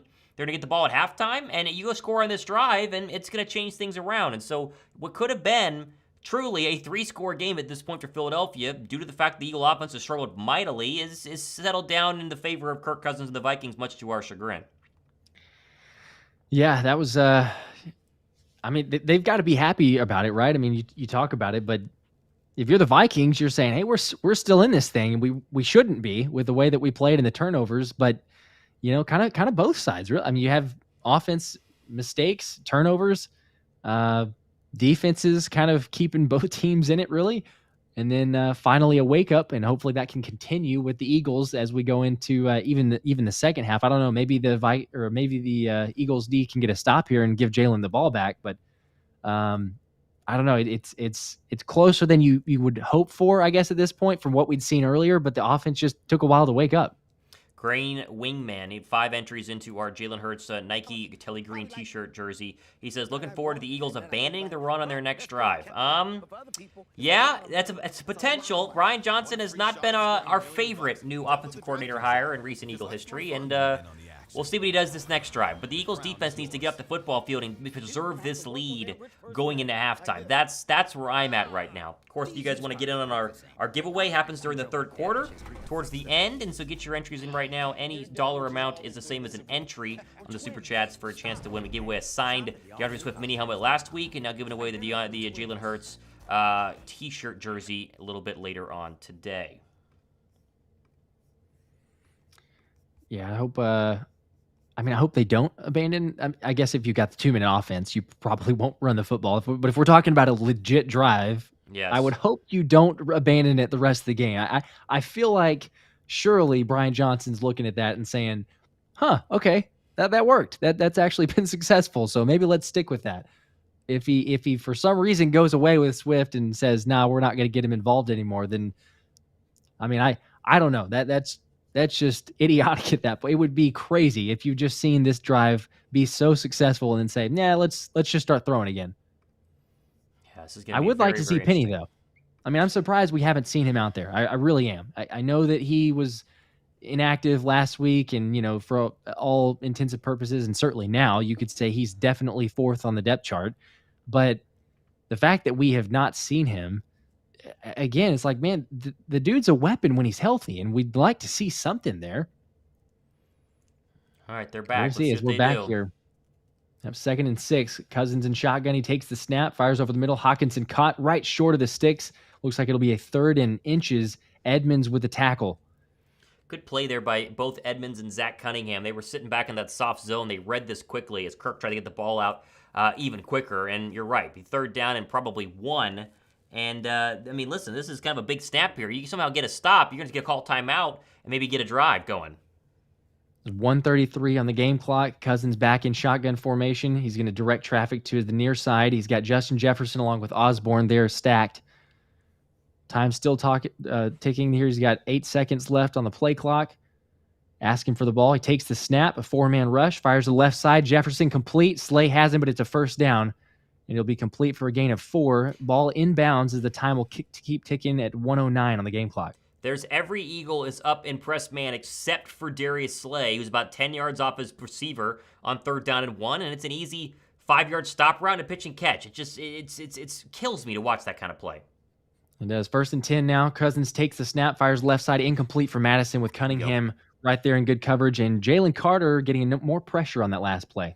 He made Cousins step up a little bit to his left and forced that throw a little bit faster there, as Kirk is now 11 for 14, 91 yards and a touchdown. Again, 52 seconds left, 2 timeouts for Minnesota, 3 for Philadelphia. You got to keep him out of the end zone as the ball's approaching the Eagle side of the field. There you go. 52 seconds on the game clock. Time's obviously stopped with the last incompletion, as we'll see what Desai and defense can cook up here. 2nd and 10, as there's 4 seconds on the play clock, and Minnesota's going to have to burn a costly timeout, so they only have 1 remaining. Not going to get a playoff. Wow. Yeah, that's not what you want if you're Minnesota, but we'll take it. We'll squeeze in another super chat here from Kyle Johnson.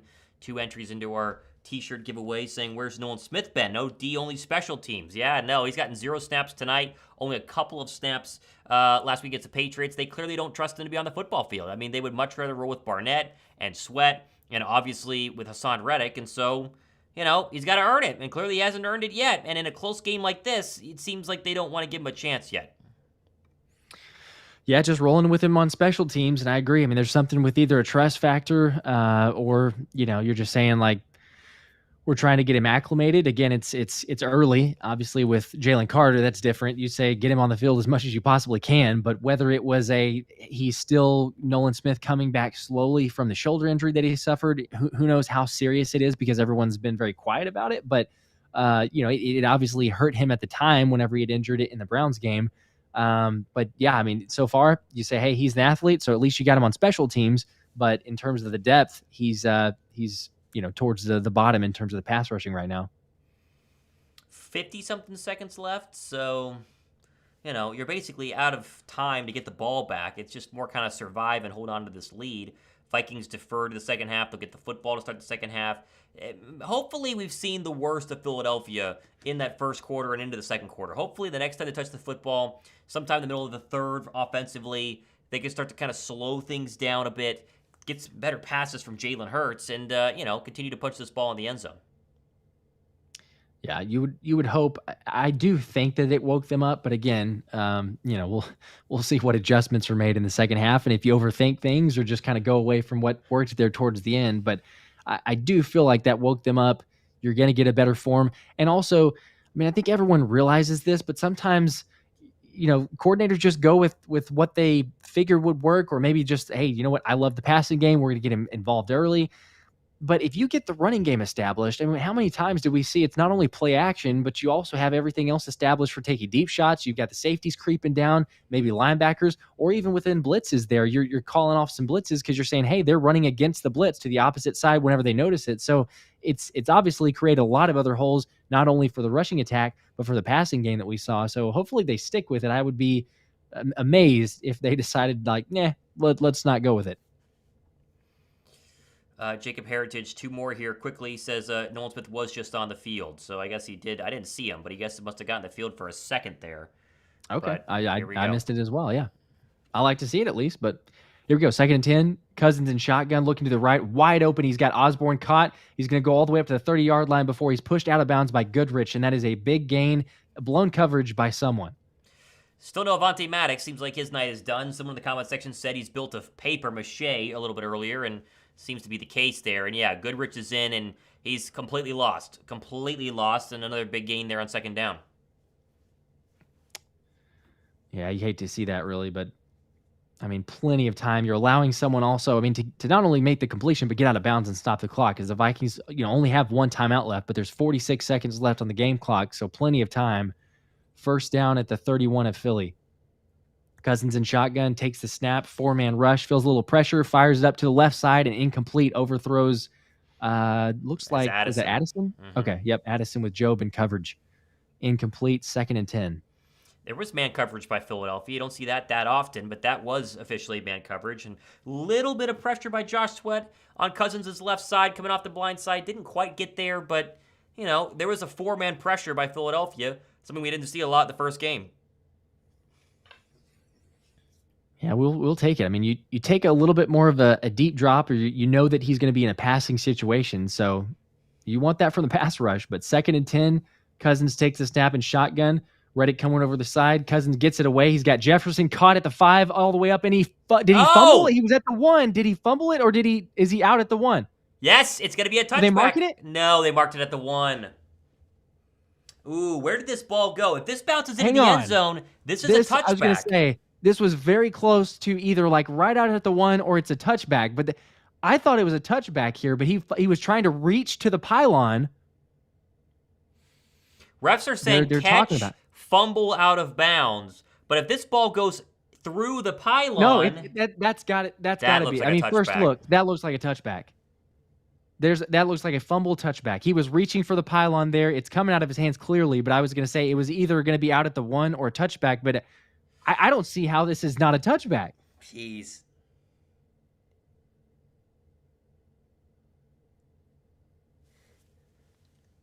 Here's a look from the sky.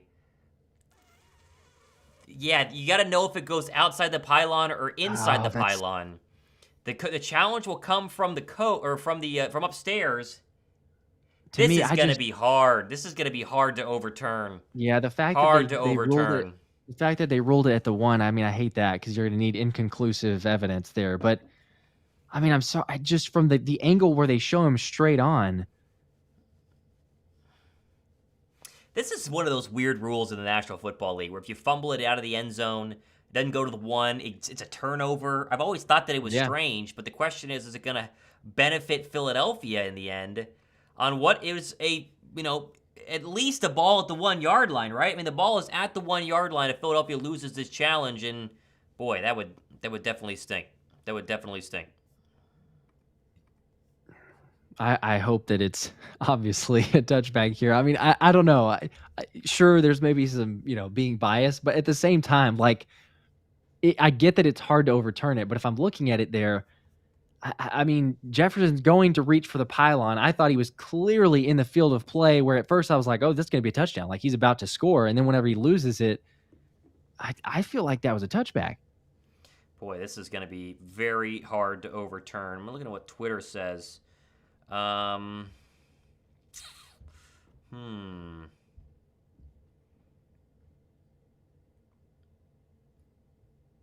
not seeing people being confident on this one. What do you guys think in the comments section? Mari says it's a touchback. Mason McCray said ball popping out, went over the pylon. This is tough. I think most people are saying it's a touchback. I mean, that's what Yeah.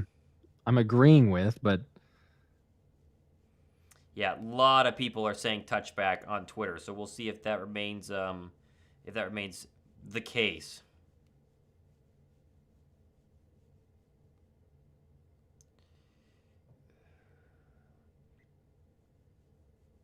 Jalen Hurts has 2 turnovers in 5 quarters, where he had 2 turnovers in 7 games in the first 7 games of the season last year. This is interesting.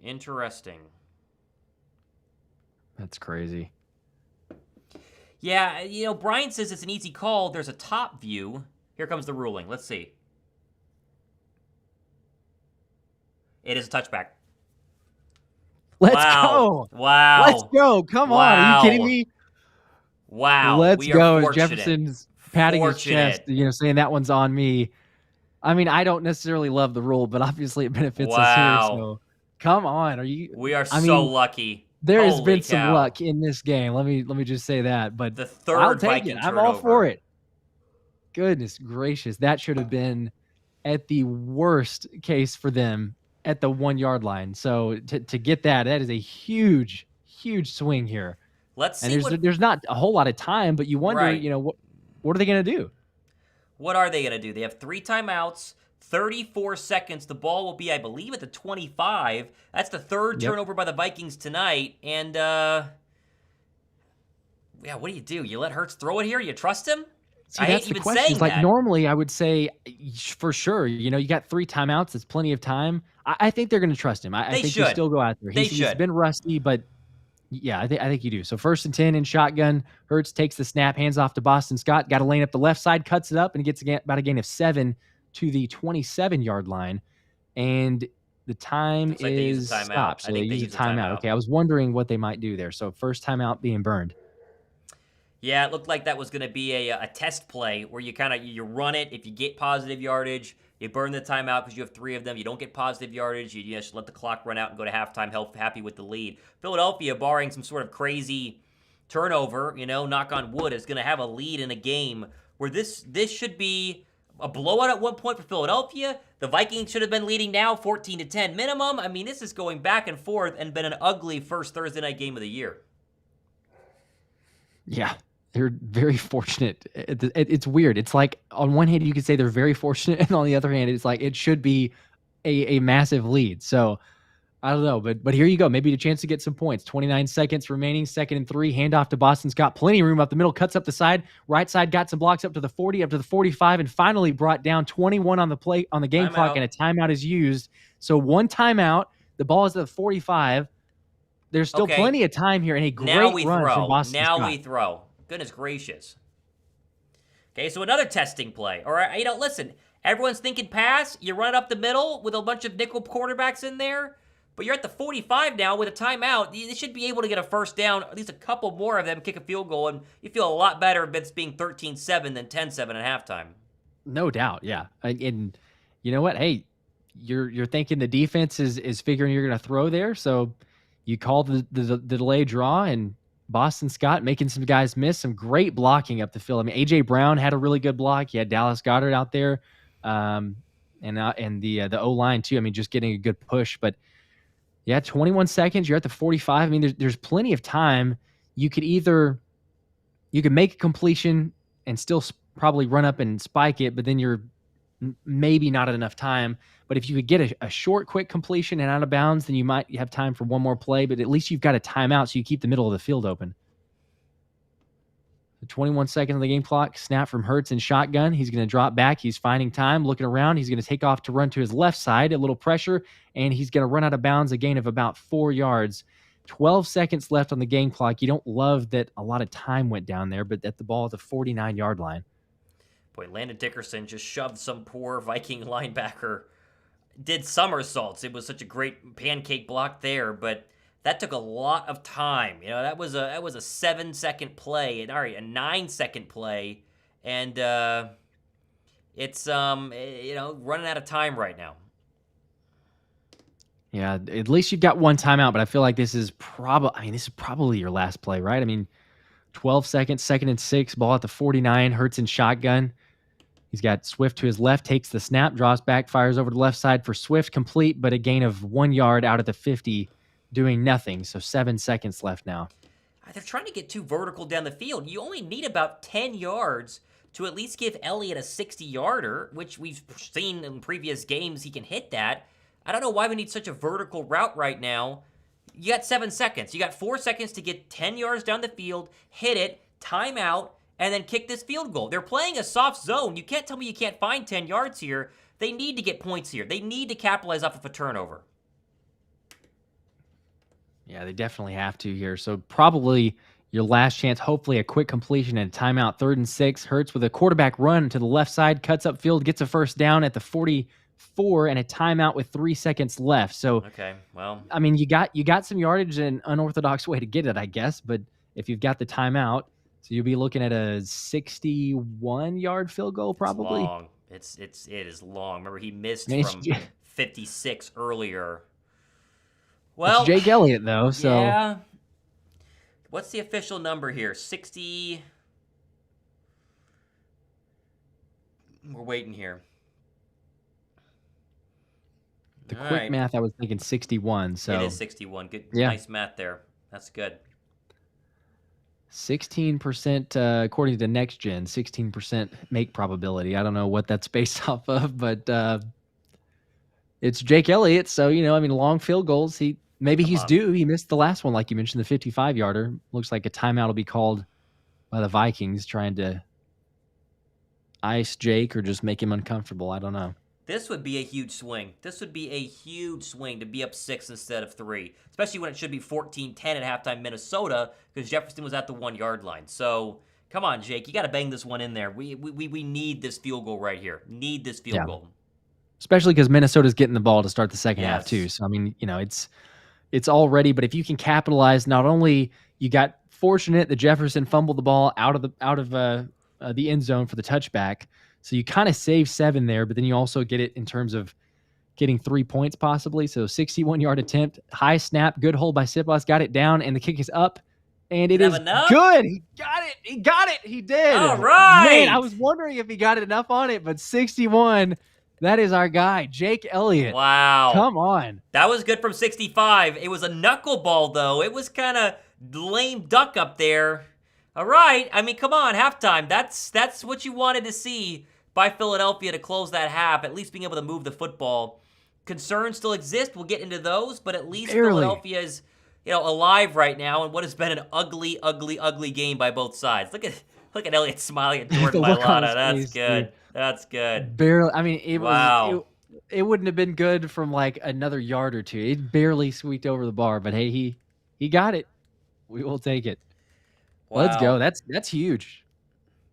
All right, so let's regroup here quickly as people join us for halftime right now.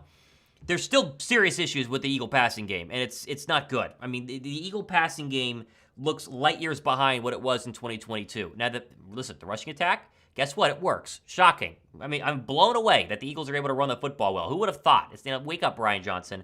But the play calling seems, unenthusiastic, vanilla, and they just aren't doing what they did a lot of last year, which is find Dallas Goedert off of these RPOs, throw slants to A.J. Brown, only won this game, and take some shots to Devontae Smith. They had the one early, but basically nothing after that. The defense has settled in a little bit. The injuries are causing some serious issues in coverage. We see Mario Goodrich. He seems very, very lost. But Philadelphia can win this game and can get our confidence back up as a fan base with a couple of key drives here in the third quarter. Yep. And that's really all you can ask for too. I mean, you're at least in it. There's been some concerns on both sides, but the fact that you still have a 6-point lead at this point of the game, when it looked like the Vikings were going to get a touchdown there, I mean, it looked like it was inevitable. It was whether it is going to be a touchdown or at the 1 yard line. And the fact that you kind of luck out and not only you save those 7, but then you go get 3 real quick, that I take it as a win. You got to be feeling relatively happy with the way that it started for the offense. Again, you didn't really capitalize on the defense as much as you could have, but all things considered, I mean, it's not the worst case scenario. We want to see more from Brian Johnson and the coordinators, because you had something or you found something that looks like that worked in the running game. Hopefully you don't abandon it. You don't scrap it or come out and say, hey, we're going to go back to what we wanted in the beginning of the game.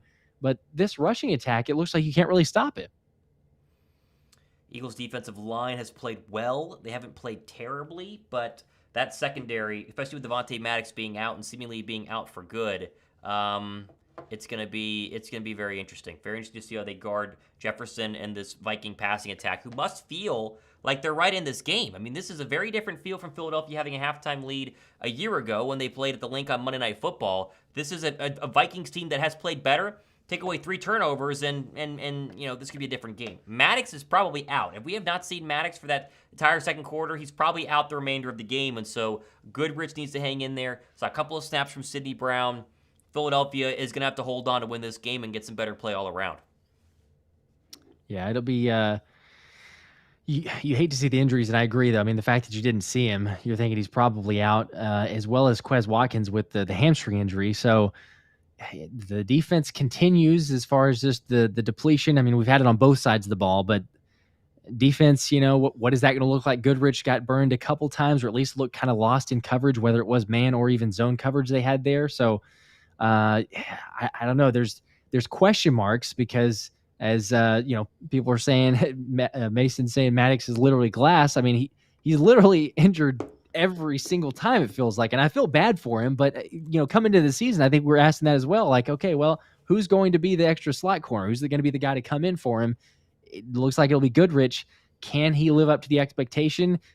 For a fact the Vikings are going into halftime saying, all right, hey, let's try to take advantage of this, because they did almost immediately as soon as he came in.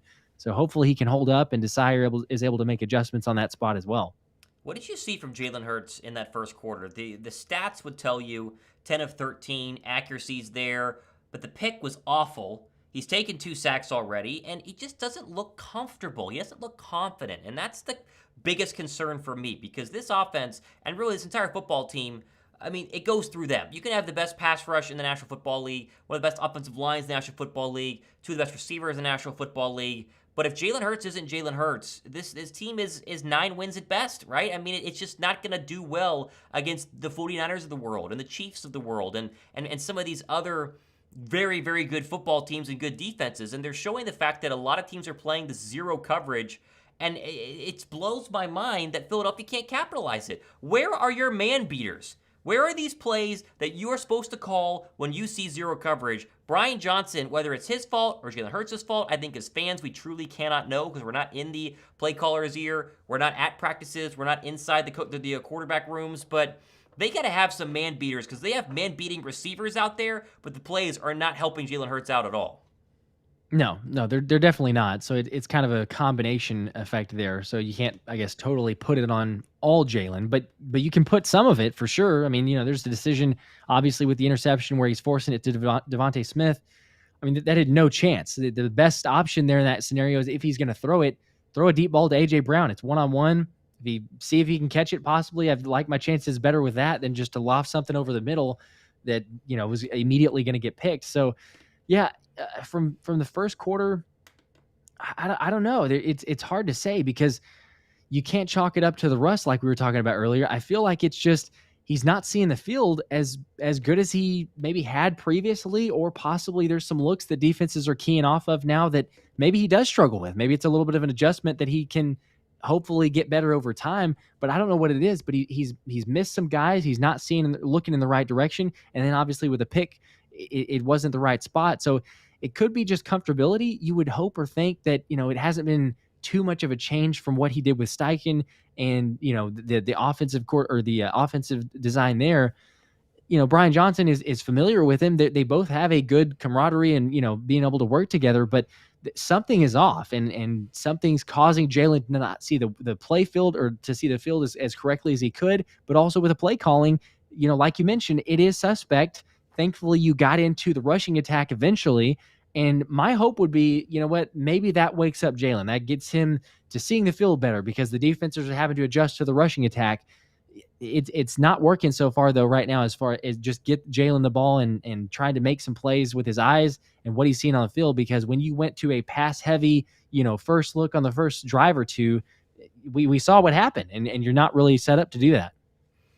DeAndre Swift was a welcome bright spot in this Eagle offense. That one drive where they ran the football 10-plus times, 12 total carries, 62 yards. He's averaging 5.2 yards a pop, and seems like that's going to be a recipe to win this football game the second half. They burned almost 8 minutes on that touchdown drive, and guess what? That's 8 minutes where Justin Jefferson isn't running past Mario Goodrich and beating your Eagles secondary. Also, likewise, Philly's rush defense continues to be impressive. They held the Patriots to under 100 yards last week. Alexander Mattison, 4 carries for 9 yards right now. And if you can build this lead, then they got to start throwing it a lot more. Maybe you can throw up some more, pass blitzes and slow down Kirk Cousins a little bit, because besides the turnovers by this Vikings, team as a whole, they've looked pretty good, offensively. They've looked as we would expected. Couple of nice pressures there from Davis and Carter and Josh Sweat, but overall, it's been a pretty clean game, minus the turnovers for the Minnesota Vikings. I do want to ask, though, someone who's been MIA, Hassan Reddick has been MIA. These first 2 weeks, he has been missing in action, and I wonder if the lack of training camp due to the injury is a factor, the injury itself, but he has been MIA for a guy who was supposed to contribute for maybe the most sacks in the entire league. Yeah, that's a good point. I mean, he's definitely not up to par what you would hope for. Maybe it's a lot of the guys, I mean, we've got a comment here of David O'Brien saying Hurts with 84 passing yards to show him he's still soft from a very light preseason. Maybe, the lack of getting out there in action.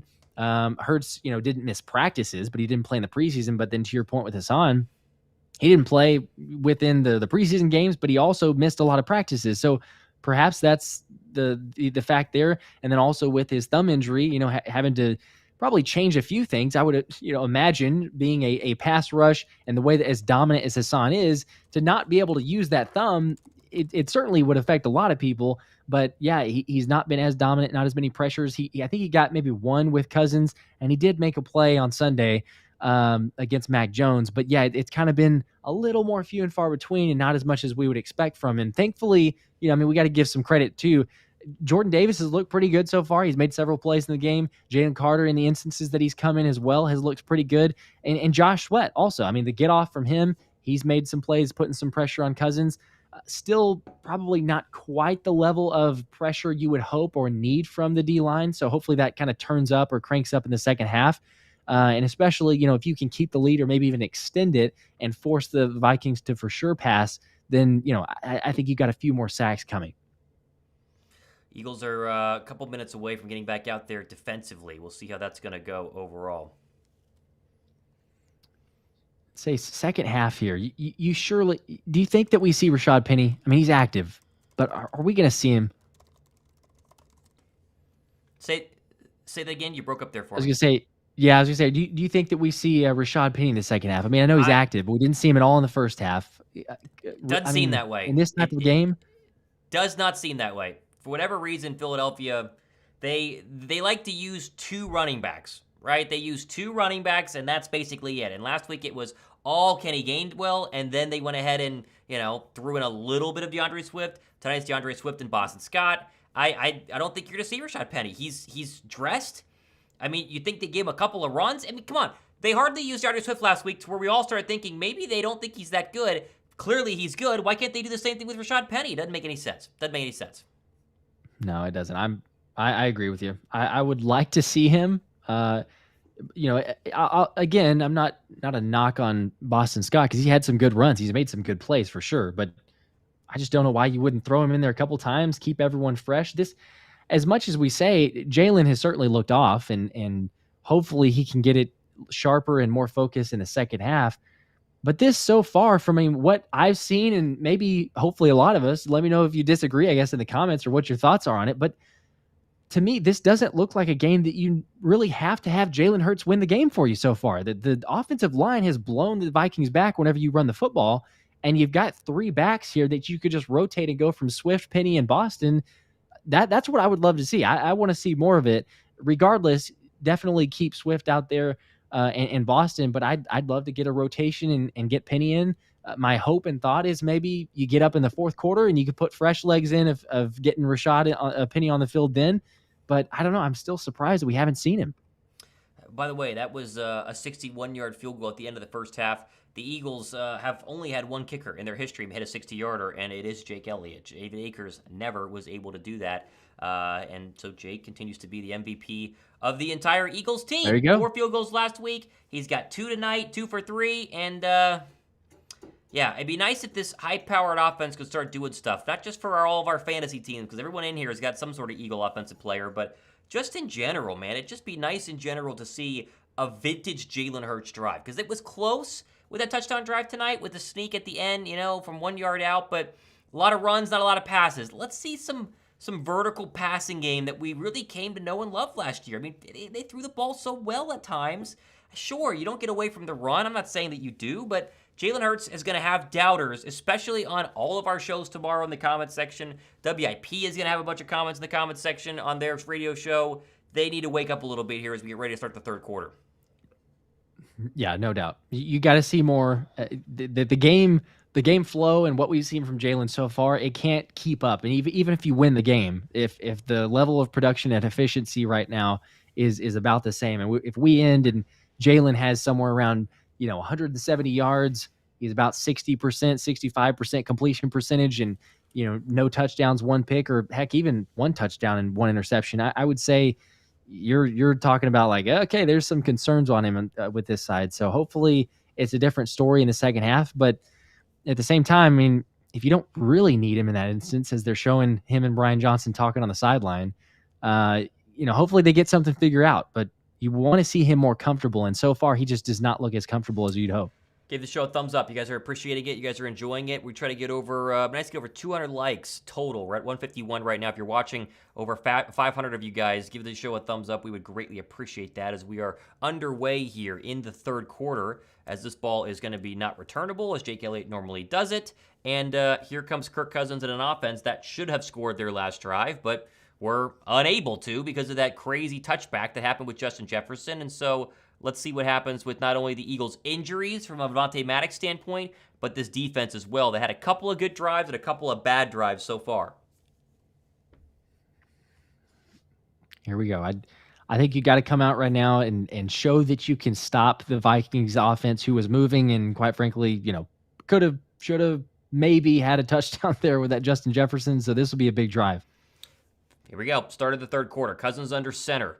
5-man front by Philadelphia. Madison the lone setback. Takes the snap. He's going to give it to Madison. He's going to get hit at the line of scrimmage and brought down. It's a combination of Nicholas Morrow and Zach Cunningham, and I believe there's a little Milton Williams mixed in there as well. Morrow hasn't been terrible. Yep. They brought him out a lot on these, nickel situations and kept Cunningham more in coverage, but for a guy filling in for, multiple linebackers at this point, he's been pretty good. He really has. It'll be interesting. Madison was walking off weird, so he may have an injury there. It's a blitz by Philadelphia. They get to Cousins. Ball's out. He's on the ground. Picked up by Fletcher Cox at the 10. He's down at the 8. Yes. There goes Josh Sweat as he gets the big strip sack of Kirk Cousins, their 4th turnover of the game. Wow. I was just saying the get off for Josh Sweat at halftime. I mean, he had been looking really good in the first half. It was only a matter of time, and there you go. I mean, he absolutely comes flying around the edge, just easily blows by the left tackle there. Strip sack, Fletch recovers it, returning to the 8-yard line and brought down. That is a fantastic heads-up play by Fletch, but Sweaty J, I mean, just blows by the left tackle for the Vikings. Shout out to the coverage there down the field. That was even more of a coverage sack than Sweat getting there. Should have been a 3-step drop and out.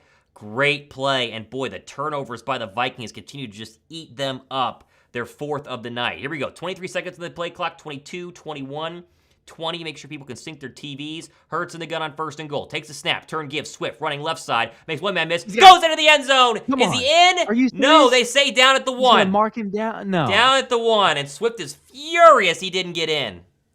I think he was. Give it back to him, man. I don't want to hurt Sneak here. Give it to DeAndre Swift. This guy earns it. Let's see the replay. Let's see. He was gets surely, hit. Right?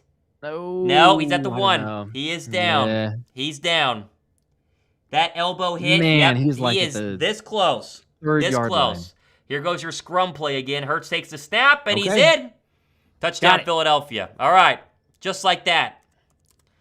There we go. Okay. It's not a long scoring drive, but there's the defense waking up, and Philadelphia's blown this game wide open. Yeah, I was gonna say. I mean, we don't really get as much of an answer for Jalen, and how does he look with like being sharp? But all right, hey, it's a Sean Desai defense, opportunistic. You got a lot of turnovers. The Vikings in Kirk Cousins and the Vikings in general, I guess, kind of playing how you might expect that they would coming into Philly on a primetime game. But I did not think that we would be saying, the Eagles defense is carrying them here, but yet here they are. Philadelphia perfect on those short yardage rugby scrums that the rest of the NFL tries to mimic and failed mightily. A couple teams, including the Bears and Colts, tried it last week and were unable to do it. Field goal or extra point is up and good. It's 20-7, and just like that, Philadelphia, seemingly all of their sins of the past couple of quarters have gone away with a Josh Sweat strip sack, a DeAndre Swift run to the 1-yard line, and Jalen Hurts punching in his for a second rushing touchdown. Maybe this crowd's about to wake up, huh? Oh, heck yeah. Yeah, they better be. If they aren't now, I mean, surely. But 20-7, the crazy thing about this is, I mean, we literally could be sitting here and it'd be like 34-7. I mean, the way that the teams play, granted, I guess you could say, maybe Justin Jefferson scores that touchdown and that changes a lot of dynamics. So there's lots of what ifs, but still, I mean, just the lack of capitalizing, and the defense time and time again keeps getting these turnovers. Like, I did not expect this. I'm here for it, but man, this is crazy. 4 turnovers. We do mention we're in the 3rd quarter, and that means this bad boy is going to be given away to one of our super chatters in the coming minutes here. Towards the end of the 3rd quarter, we're going to do the random draw. To get in on the action, just drop a super chat. Any super chat gets you entered. More dollars you drop, the more entries you get. 20 entries, $20. It's that simple. We're going to give this away to one of our lucky fans. A lot of people have donated already, so if you want to get into this, we're going to do it at the end of the 3rd quarter, so get your entries in right now. All right, a lot of people are saying the Eagles are back after saying the Eagles were trash, so that's fun to go ahead and watch. As Tyler Everything says, you guys doing a live stream every game this year? Maybe. We'll see. We'll see how it goes. Except for the ones that we're at, maybe. See how it goes. Yeah, except for the ones that we try and go to. Man, that's incredible, man. I know. I mean, I was hoping for a stop there on that drive, right? We all were, but the fact that it's super quick and all of a sudden Sweaty J comes around with a strip sack, I'm just telling you, like, I didn't expect. Did you expect this level of? I don't know if you necessarily say dominance. The Vikings have moved the football, but it's the opportunistic defense. Desai saying we're going to create some turnovers. We're going to be playmakers. Like, that's what he's wanting, but. Did you expect this, in this game, the way that it's played out so far? I guess. I did not. I mean, turnovers are the difference right now in this game, whether it was the fumbled punt, whether it was, Justin Jefferson's touchback, whether it was all the different things that have happened 4 different times. At least they're getting them. Hey, the Eagles, like we keep saying, win as many games early as possible because it gets hard late. And whether you're rusty, whether you're slow, whether you're figuring things out, it's better to get these dubs and not lose these games now because that schedule gets tough in a couple of weeks. A couple of super chats here. Let's get one from TH or T3 Tech Spirited. 3 entries. That's the momentum we needed. I agree. That definitely feels like the momentum Philadelphia needed. And then we go with Super Gains. He does 10 entries into our Kevin Gaines, sorry, gets 10 entries into our Jalen Hurts t-shirt jersey giveaway Appreciate that. We'll be doing the draw a little bit later on.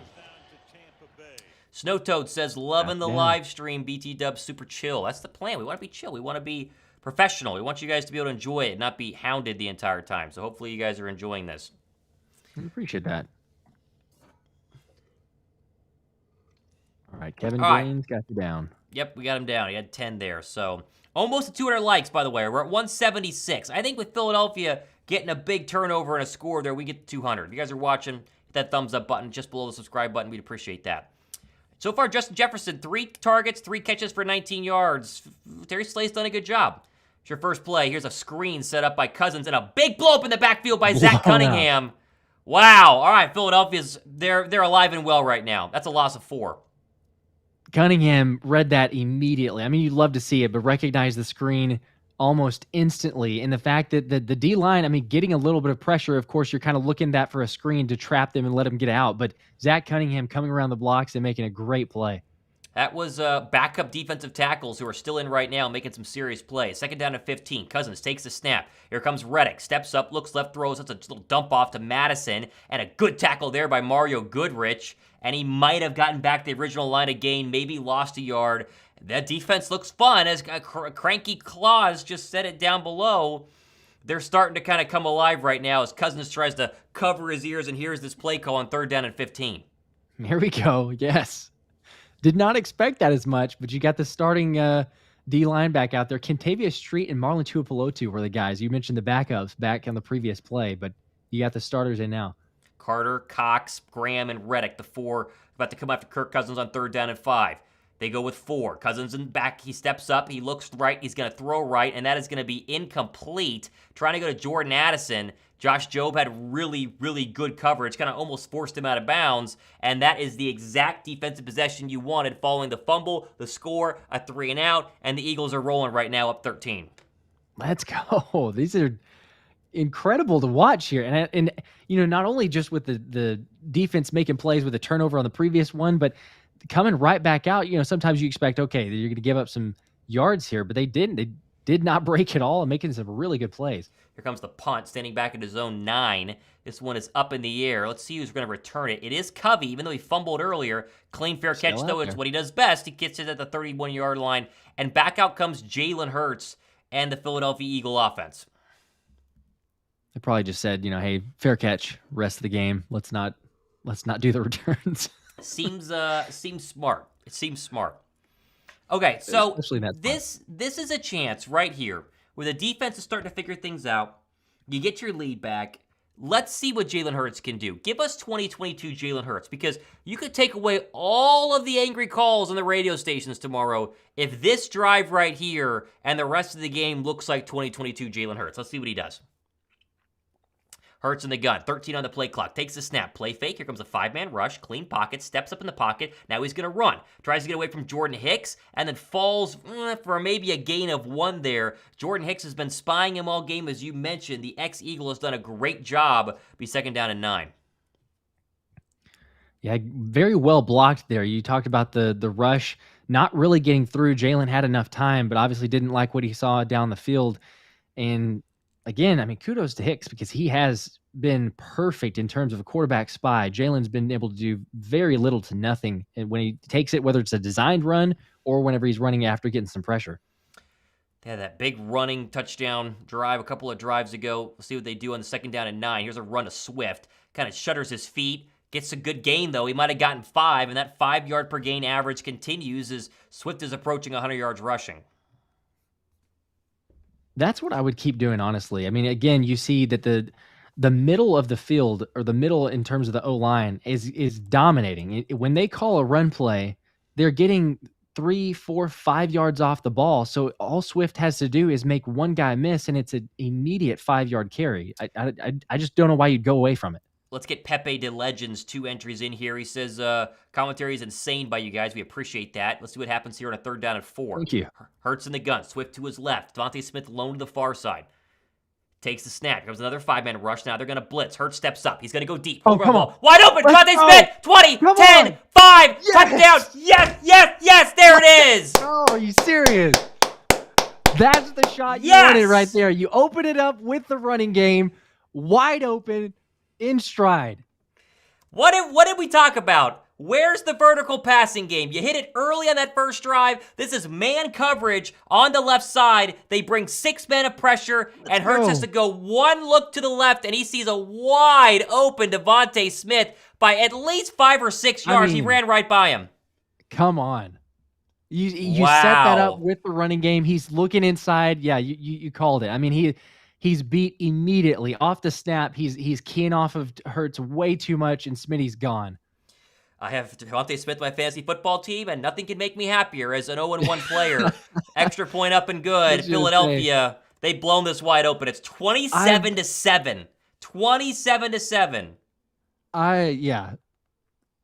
Well, there you go. Wow. You had questions. I mean, that's some good play calling, but a dime from Jalen. I mean, again, Smitty was open, but he hit him in stride where he's able to easily go. And he had missed him earlier, right? I mean, because he forced Smitty could have had another touchdown, but it was a kind of a comeback ball early in the game.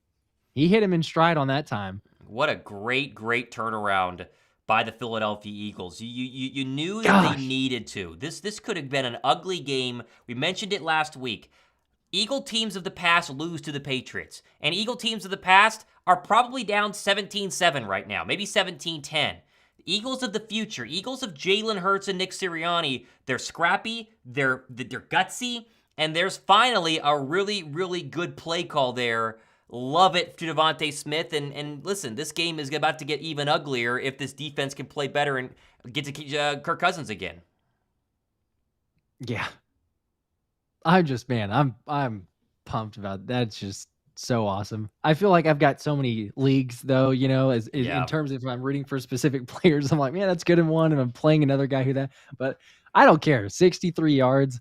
And it's funny now, right? Because I think if you think back to the early part of the game, you're trying to get this dominant, aerial assault and all these weapons and everything else, but like, for some reason, you're not going to go with the rushing attack, and all of a sudden you do, and then it opens up. You got to force the defense to be honest. You keep them honest, and in the situation, you say, well, here you go. Here's the big shot. And, yeah, good luck trying to keep up with Smitty. I know people are saying AJ fantasy owners crying right now. AJ needs to get the ball. True. I mean, they'll get him his looks, but Goddard needs to get the ball. There's a lot of weapons, and they're not always going to get it. I'm a little surprised, I guess, that Goddard hasn't had a little bit more interaction so far, but hey, you know what? As much as you say Hurts has been struggling, not looking as sharp, it's a quicker drive. It's a big strike, but I'd say that one, puts a little bit to rest in terms of some of the nerves or the concerns. You see a throw like that in a situation there, and all right, okay, there's a little pressure. He had a blitz for face. He had Hicks right in his face as soon as he's releasing the ball. I'm just pumped, man. Again, it's like complimentary football. I did not expect this thing. I mean, the way that it's played out here, we're 27-7, and it just feels so random for that score, the way that it was early on, and then you have some struggles, and the Vikings look like they're going to take all the momentum, but, well, it's you got a 20-point lead now. Back-to-back weeks where Devontae Smith has a passing touchdown reception. We're 5 likes away from 200 total between both of our streams. You want to hit the like button, we'd appreciate that. And of course, we're giving away Jalen Hurts, his second passing touchdown of the season, first of tonight, giving away this t-shirt jersey of his at the end of the third quarter. So get your super chats in right now. Geez, that fumble out of the end zone is a game changer. It's an absolute game changer for Philadelphia. And Kirk Cousins now, with the looming criticism of being, primetime Kirk, maybe he makes another turnover here, 4 so far for the Eagle defense in a 20-point game right now. This is crazy. It's crazy. It really is. I mean, it's nuts. And now they can pin their ears back. I mean, it's still plenty of time, but you're just going to keep opening up that pass rush. Here's a run to the backup running back, and he's met immediately by Jordan Davis and Zach Cunningham, and this defense is really settled in. If this is the defense we get the rest of the year, Sean Desai's hate-filled first week is going to turn into a love-filled rest of the season. You love to see it. Absolutely, you do. Jeffrey Germscheid, I'm sorry if I said your name incorrectly, but said liked and subscribed. So we appreciate all your guys' support. But hey, Jordan Davis there on that last play, incredible move to get that stop. Here comes a pass by Cousins, looking left, throwing. That is caught. There's Jefferson's 4th catch of the night. He's, he had that big one down to the 1 yard line where he fumbled it out of bounds. You can't blame him too much for that, but only 6 tonight total, I think is what they're saying for Justin Jefferson. Slay's done a good job. Yeah, he's done okay. I mean, when Slay's guarding him so far, I think he's 4 for 4. He's limited big plays. Kirk Cousins' 17th pass of the night is completed. He got slammed as he threw this ball, and a great tackle there by Terrell Edmonds. It would be 2nd down and 10. Who was that hit Kirk Cousins? He came out of nowhere. It was Morrow, wasn't it? Wow, Morrow's had a great game. Yeah, it was Morrow. How about a delayed linebacker blitz by old Sean Desai? He's getting a little saucy right now. You love it. I like it. Well, the funny thing is he did the delayed blitz last week, and it didn't work, because of all the screens the Pats were doing. But this is what you're seeing. You got a more kind of traditional quarterback play, and you're flustering him. 2nd down and 10. There's a nice pass breakup by Darius Slay. Jefferson is furious. He wanted a pass interference. Not happening there. And you could just, if you're the Vikings, the frustration has got to be going sky high. Because we've seen this story. This happened to them last year. Turnover is the reason they're not in this game in the first quarter. Same goes for the second quarter. Fumble it out of the end zone, and now the Eagles are starting to pin their ears back and play some really good ball. Here's a 3rd down and 10 as the crowd gets really, really loud. Man, I love to see this. I'm so hyped right now. I can't imagine being at the stadium. 3rd and 10. Are you kidding me? Cousins knows this pass rush is coming for him. Imagine being the Vikings. They have nothing going. Nada. Let's see if they get this play clock off. They do. 4-man pressure. Pump fake by Cousins. Steps up. Here comes some pressure. He's going to go deep. Across the middle, and it's a catch, and it's Jordan Addison. He's going to be going in the end zone. Touchdown. What a throw and catch by Kirk Cousins there. Wow. Jordan Addison on a 5-play, 75-yard scoring drive. 3rd and 10. Who was that in coverage? Is this Job was in coverage. Is this Job? Yeah, Job was in coverage. I'm just curious if he had any safety help at all, or if it was just supposed to. He was supposed to, but it looks like Edmonds let him run right by him. Yeah, good. Wow. Yeah. All right. They punched back a little bit there. That's a good play and a good drive by the Minnesota Vikings. They needed that one as the extra point is up and good. And, hey, we're not going to bed yet. 10-point game. Tay Thomas says missing Blankenship, and they are. They are missing Blankenship on that one. They're also missing James Bradbury on that one. Job's got to make that tackle, though. That's the other tough part there. You got to make that tackle. That's true. Force him to go score. I agree. You definitely have to make the tackle there, but come on. I don't know for sure. It looked like in that instance there that Edmonds just completely whiffed on it and didn't realize that Job did need that help. But because Job had outside leverage to him, which makes you think he's feeling or thinking he does have safety help over the top, but then, Edmonds was nowhere to be found. The thing that I hate most about that is it's like they weren't doing much. You could feel them. It's like they're almost like right on the ropes. You could finish this thing. There's still plenty of time, but they're getting frustrated. They're upset, and you let them on one play get 7 points and go all the way a deep shot and score. Even if they had slowly worked their way down the field, then you're kind of like, okay, time's ticking down and, making them work for it. But gosh, that feels like a bailout.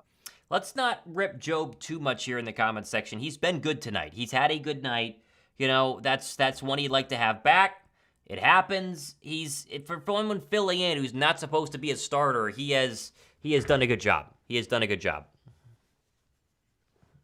he had been certainly before that. Is Boston? Yeah, okay. I was gonna say Victor Mata said Boston's got concussion. I'm looking at here, Boston's got Twitter, Elliott Shore Parks, and several others being evaluated for concussion. So okay. Man, hopefully nothing serious, but these injuries and I guess you could say silver lining. Yes, Rashad Penny. Probably. Let me switch. I've lost the audio here. You lost which audio? Me? Oh, it fell out. I see. You back? Okay, I'm back. Yeah. There you go. Things are only for so long, which is why, for some people that have watched the Wednesday shows, I have cords, but we're going with the AirPods today. Well, at least you got the other one to swap in there, so that works out well. Okay, so let's see where we are at here. All right, well, I mean, another chance for Philadelphia and Jalen Hurts to kind of, shut some people up again. 4 turnovers tonight defensively, though. Hey, they're at 14 points right now. You hold them under 20, the Eagles are winning this game because they're already at 27, right? Anytime the Eagles hold a team under 20, they should win the game, and they're on track for it at least right now. They definitely are. You hope they keep it up from that situation, but yeah, I mean, I hate a deep shot. Again, if you score marching down the field, that's one Sure. thing. I never like giving up, especially when you just made a big play and then all of a sudden you get it. But you're still up 13, 9 minutes left in the third. Kickoff goes out the Wonder if back of the end Jalen. zone. No, it's Rashad Penny back there to return the kick, although the ball doesn't go to him. My mother makes a good point. Refs have been great letting him play. It has been a flag-free night. A flag-free night, which has been nice. That is true. I would agree with that. Flag-free night. That is true. I would agree with Mama Mott there. It has been a well officiated game. Sometimes the refs like to get involved a little too much. I rather almost forget that they're there sometimes. 9:09 to go third quarter. Let's see what Hurts does following the touchdown pass to Devontae Smith. 27-14. In the gun, Swift to his left. Here comes another blitz. Hurts takes a snap. Clean pocket, looks right, throws right. Hey, Dallas Goedert with a nice catch, and he gets 1 yard short of the line to gain. It'll be 2nd down and 1. And, always like to see a Dallas Goedert sighting because you haven't seen much of them so far this year. Yep, that was finally, again, he had gotten involved a little bit in the first half, but you go back to him, you like to see it. He is a member of the offense and a very vital part in that, so make him pay whenever they don't credit for him.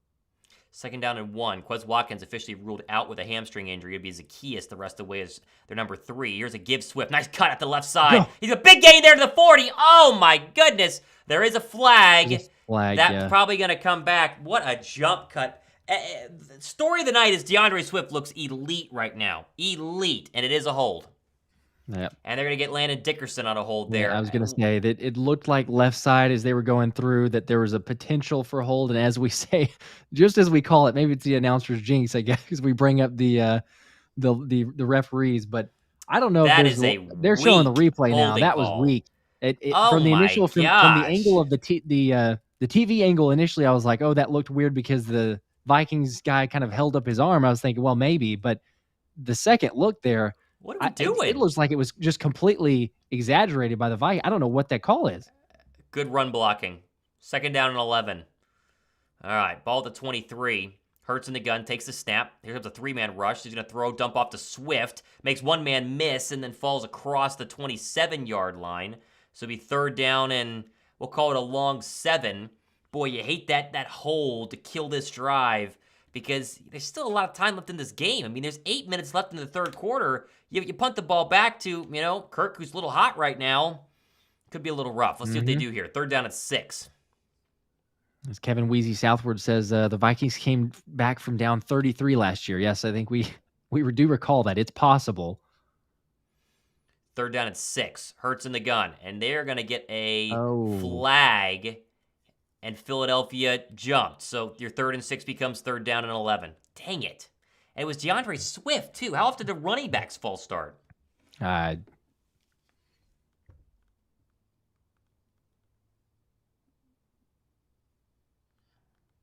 He tried to save it. He tried he looks did. like he's off balance and point towards a linebacker or something. But yeah, they caught him. 4th penalty in Philadelphia. Vikings have had none so far.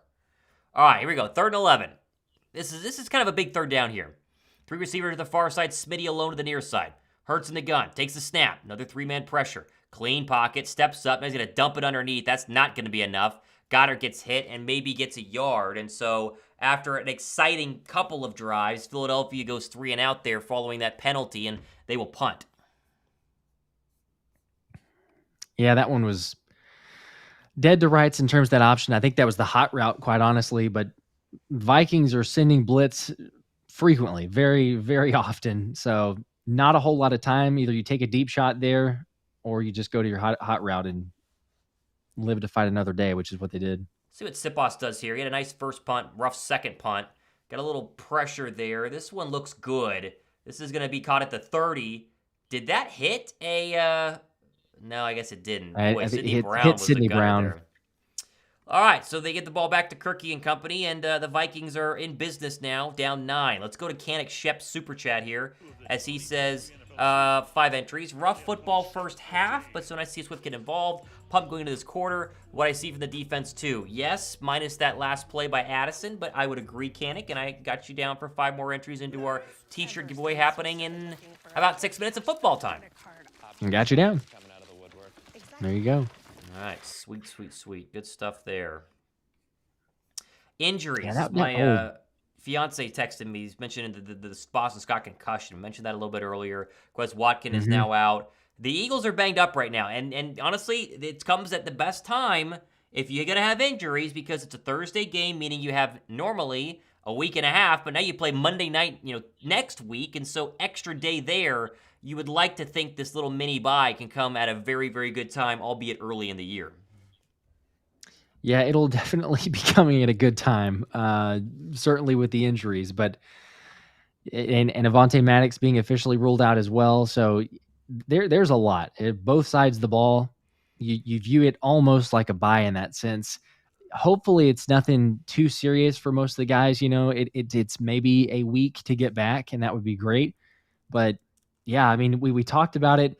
I remember we've done lots of live shows, right? I mean, and hey, what was the question that kept coming up? Like, what can derail this team? And still, I'm not saying this team's back to full force and what we're hoping to see on both sides of the ball or from Jalen or anything like that. But still, like, what could be one of those things? And it was injuries. Like, that was the consistent part.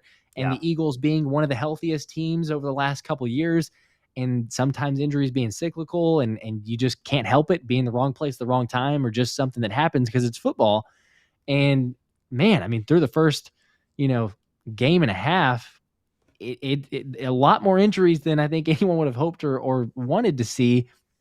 Thankfully you do have 10 days of rest. And so if you can get out of here with no super serious injuries like that side, maybe you're able to heal up. But at the same time, I guess you could say there is depth in several places of this team, and some of the guys that are being pressed into action so far, if they can get some good experience from this, maybe it could end up being a good thing because of that depth, or you build up the depth there.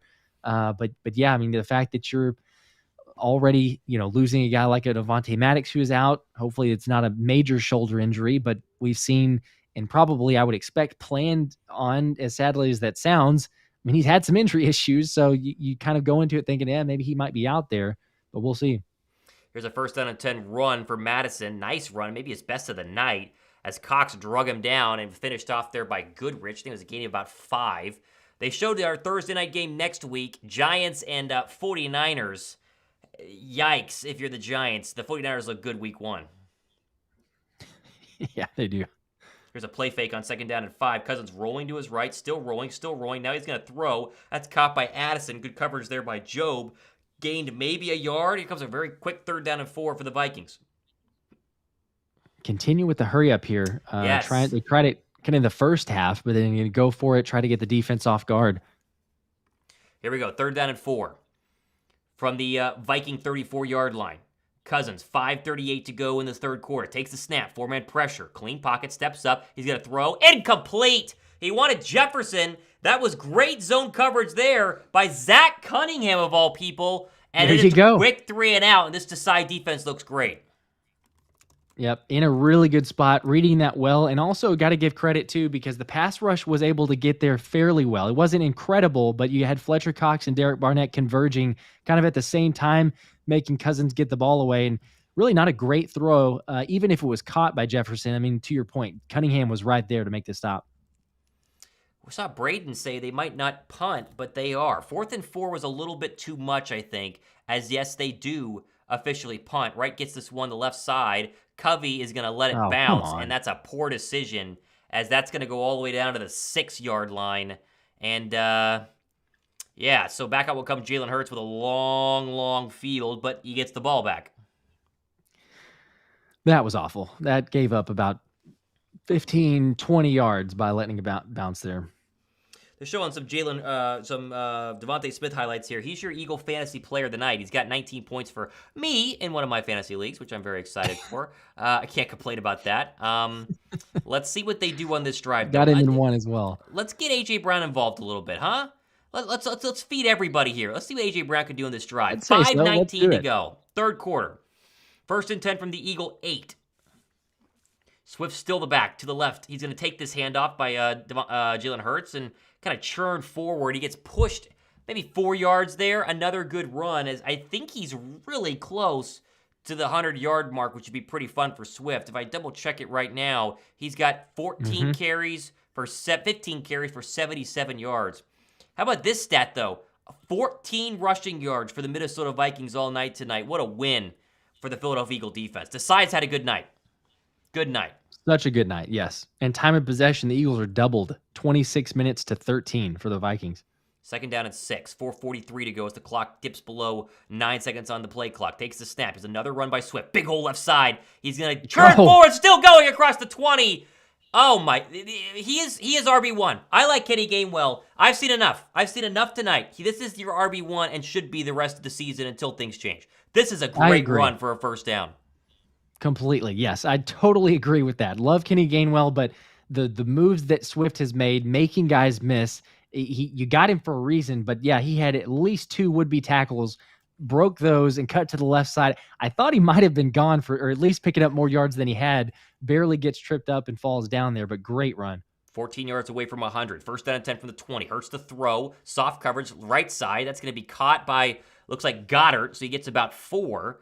You know, you could wonder about the play calling defensively by the Vikings. A lot of either blitzes or a lot of really soft, dropping 7, 8, 9 people in coverage. And Philadelphia at least kind of dinking and dunking tonight and taking their shots when they can to Devontae Smith.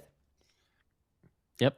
I love it. You're getting Goddard involved again, so keep going back to that. The 2 that didn't really see much action, if any, literally, from Swift and Goddard, so I like it. 2nd down and 5, 3:26 to go here in the third quarter. 27-14 Philly. Another run for Swift. Left side, another big hole. He's got a first down. The legs are still churning, and that's going to be what should have been a 5-yard gain. He's going to get 10, and another first down for Swift as he is inches away from 100 yards rushing tonight. Wow.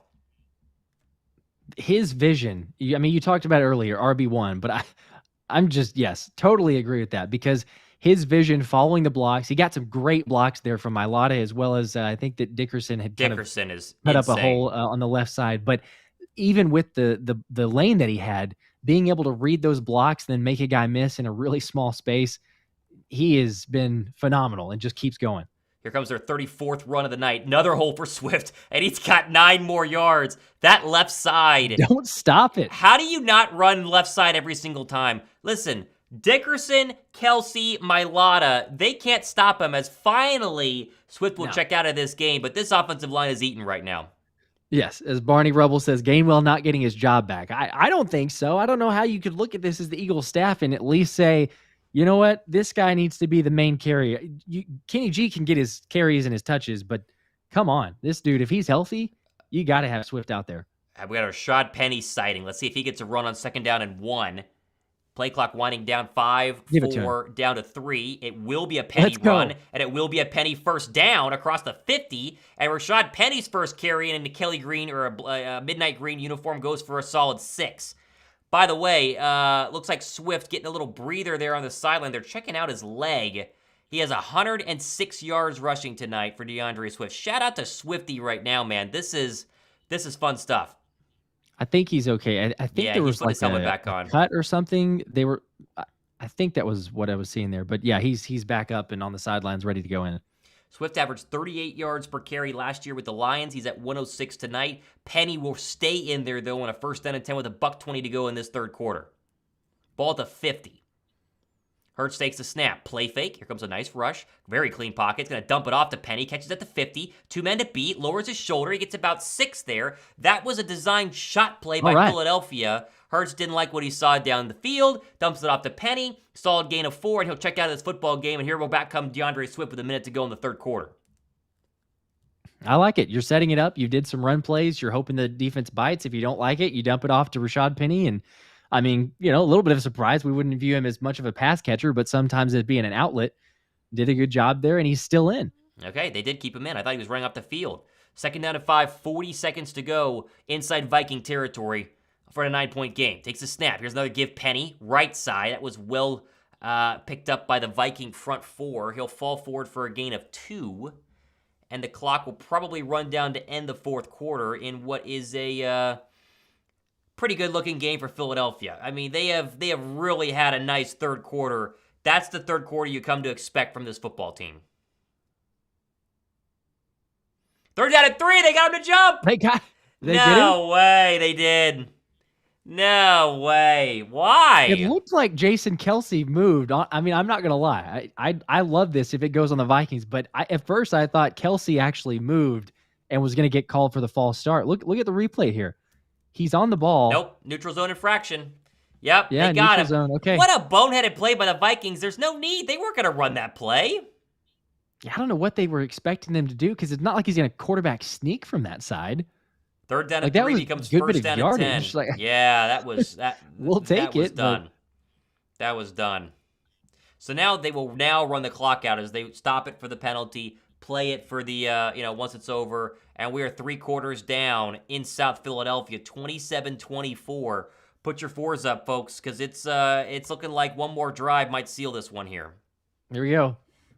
Man, I love that. That's the fact that we got to see Rashad Penny. We've been talking about it. It's surprising that you're only getting to see it, but the talk of everything is surely the fact that Swift, his dominance, the dynamic part that he adds to the offense, and again, like we've said, credit to Kenny G, and Truman Burr says it's DeAndre Swift. Was RB1 discussion ever in question? I mean, yeah, it was for sure in question from the first game. Yeah, but it should not be after this. I'm sorry. What he's shown and Swift being able to be a threat not only in the rushing attack but also in the passing game too, which we haven't seen too many options or as far as just kind of receptions that Swift has. But yeah, the offense as a whole is so much better with them on the field. I mean, you look at he keeps the defense honest because you're saying, well, if they keep going to him, he makes guys miss in space. You get great blocks. And it's made the job a lot easier for Jalen, too, which is fantastic. All right, last chance. Any more Super Chats? Josh is going to get the wheel ready. If you want your chance to win this T-shirt jersey in Kelly Green, you got to get a Super Chat right now. Jalen Hurts looks good. This is sweet. I would love one of these, honestly. I need to have a burner account. That way I make you pay for half of it. That'd be the way to do it, honestly. Can you imagine putting that all season long? Chat. All right, how much for the drawing, Eric? Any Super Chat number. If $1 is 1 entry, $2 2 entries, 5 is 5 entries, 100 is 100 entries, whatever it is. We'll give you guys a couple minutes here as Josh gets the wheel pulled up. Not as many entries as usual. Your chances are a lot higher right now, I will say that. We've given away tickets, we've given away jerseys, we've given away signed mini helmets. We like to do the giveaways here to kind of reward you for Super Chatting, and so let's see who's going to win this one. Only at the Home Depot. Yeah, the wheel is not as condensed. You're right. There's probably better chances than in past instances where, if you didn't have a very significant portion, although anyone has, we've had members give very small and win, and guys that have given a lot and win. So you never know. You never know. The wheel is got a mind of its own. We've got a random spinner here that we use. Throw in Eric Humphreys. He says, I want that. 2 entries. There you go. All right. There's your chance. There's your chance. I like Texan Eagles' comment. He didn't super chat, but he said Agent Zero is him. Should have started in week 1. I didn't get why the coaches took so long. I don't either. Let's get Killerin. I think as he say his name. Gives us a go Birds. Go Birds. 5 entries in. Gotta like that. Let's see. Get the entries in. We'll let you guys get some entries in as we get ready for the fourth quarter here. Tony Cadillac. Shout out from Hawaii again. Good game so far, Tony. We appreciate that. Shout out. Thank you. Let me know if you got Tony down. We'll move on. All right, let's see. Tony. How much was Tony? I'm sorry. 2. 2. Okay. Got you down. Jacob Heritage has got 2 here. As it looked like A.J. Brown, Devontae Smith, or A.J. Brown and Hurts were kind of arguing the sideline there. Let me know when you have Jacob down. We'll get this first down and 10 play, though, quickly here. Here's a pass right side, and it's a drop by A.J. Brown. We'll swap to you in a second, Josh. Let's just get these Super Chats in. Jacob. You got Heritage? Jacob, another 2. Yep, got that one down. T3 Spirited with a 5. He says Kelly Green. We got a couple more here. Let me know when you got that one. Got that one, yep. Josh Morgan, he's got 2. And when you have that one, here comes a 2nd down and 10 play here for Philadelphia. Takes a snap. This is going to be a give Penny, and he's going nowhere. It'll be 3rd down. We know when you have Morgan. Josh Morgan for 2. Got that one. Tyke, 192. He's got 5. Loving the commentary. Tyke, we appreciate that greatly. Appreciate that. Got you down. Okay, Canic Shep, he's got 2 more. Let's tackling 2-1 Agent 0, slicing them up. They are for sure. Bunch of super chats in here. We're gonna draw in a second. Let's get these down though. We know you have Canic down. Got you down. Yep. Scrams with 5. Go Birds. Go Birds. Appreciate that. Go Birds. 3rd down and 9 for Philadelphia here. You keep doing double time here. You know when you got Scrams going here. Hurts takes the snap. 3-man pressure. Looks right. Throws. There's a catch. Can Smith get across the line to gain? He's a little short. We'll see what they do on 4th down. A little bit short. Yep. All right. Got Scrams down. Killer in with 5. Swift's got that dog in him. I think we're about to have a quarterback sneak here with Jalen Hurts. Let's see what they do on 4th and 1. You said Killer in with another 5? Yes. Okay. Got you down there. Really good throw there by Jalen Hurts. Brian Carroll's got 9. $1. Here's Hurts on a sneak. Of course he got it. 1st down. First down. Got Brian. Okay, let's go T3 Spirited's got 5. He says Kelly Green again. Another 5. Let's go. Got you down. Eagles perfect on 4th down this season. Not your typical Leo 42 gives you 5 entries as we get to draw this here very soon.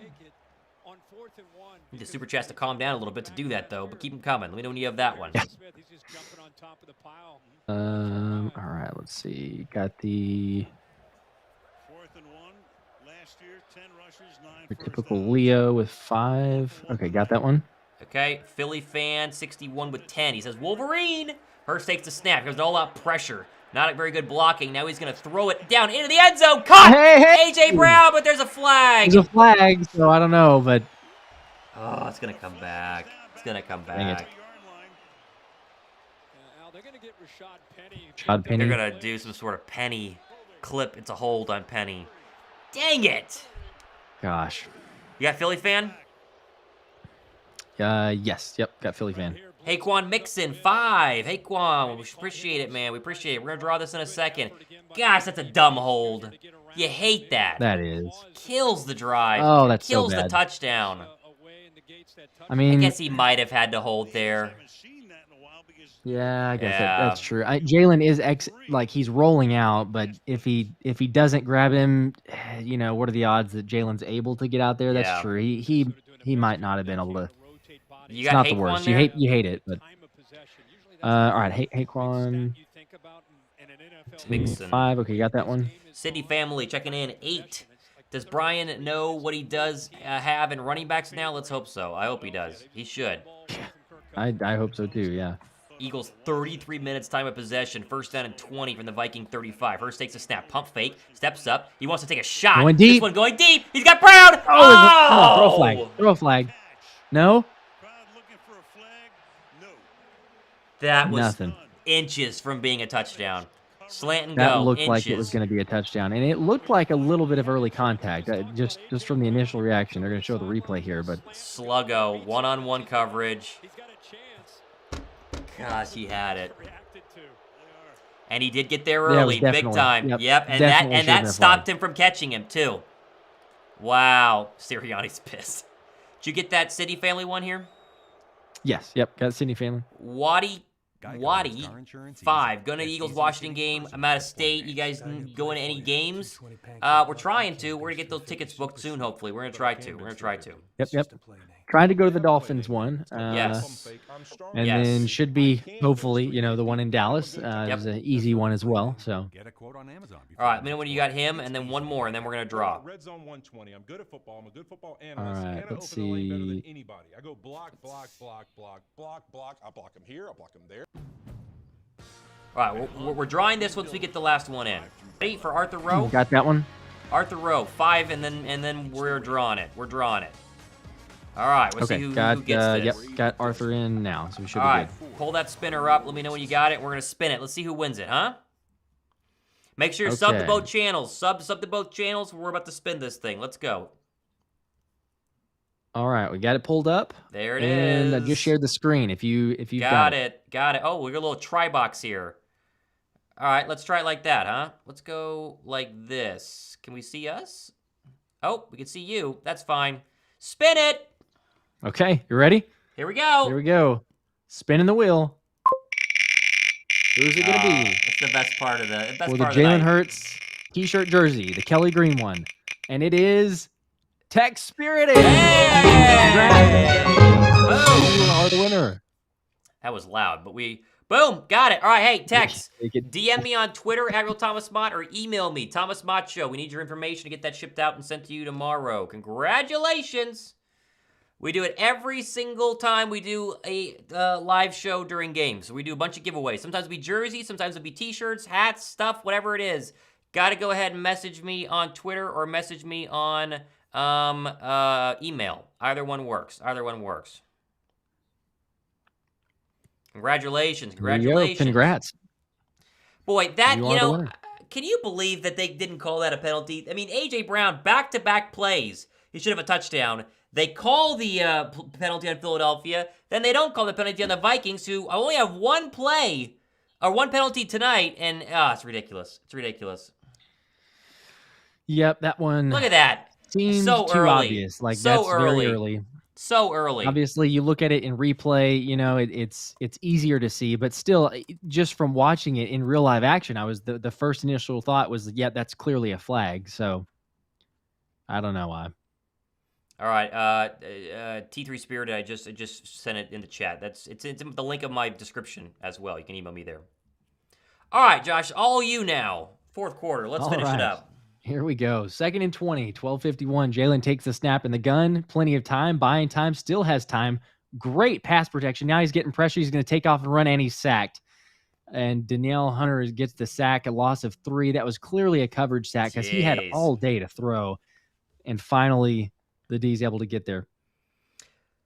He looked deep again. Let's see. This is a long time sitting in this pocket. He looked at Goddard first. Then he wanted to look at deep. Oh, he had Swift, but there was a safety over the top. It's a covered sack. There's nobody open. Yeah, they just and now did you the wonder time clock on the broadcast. Range.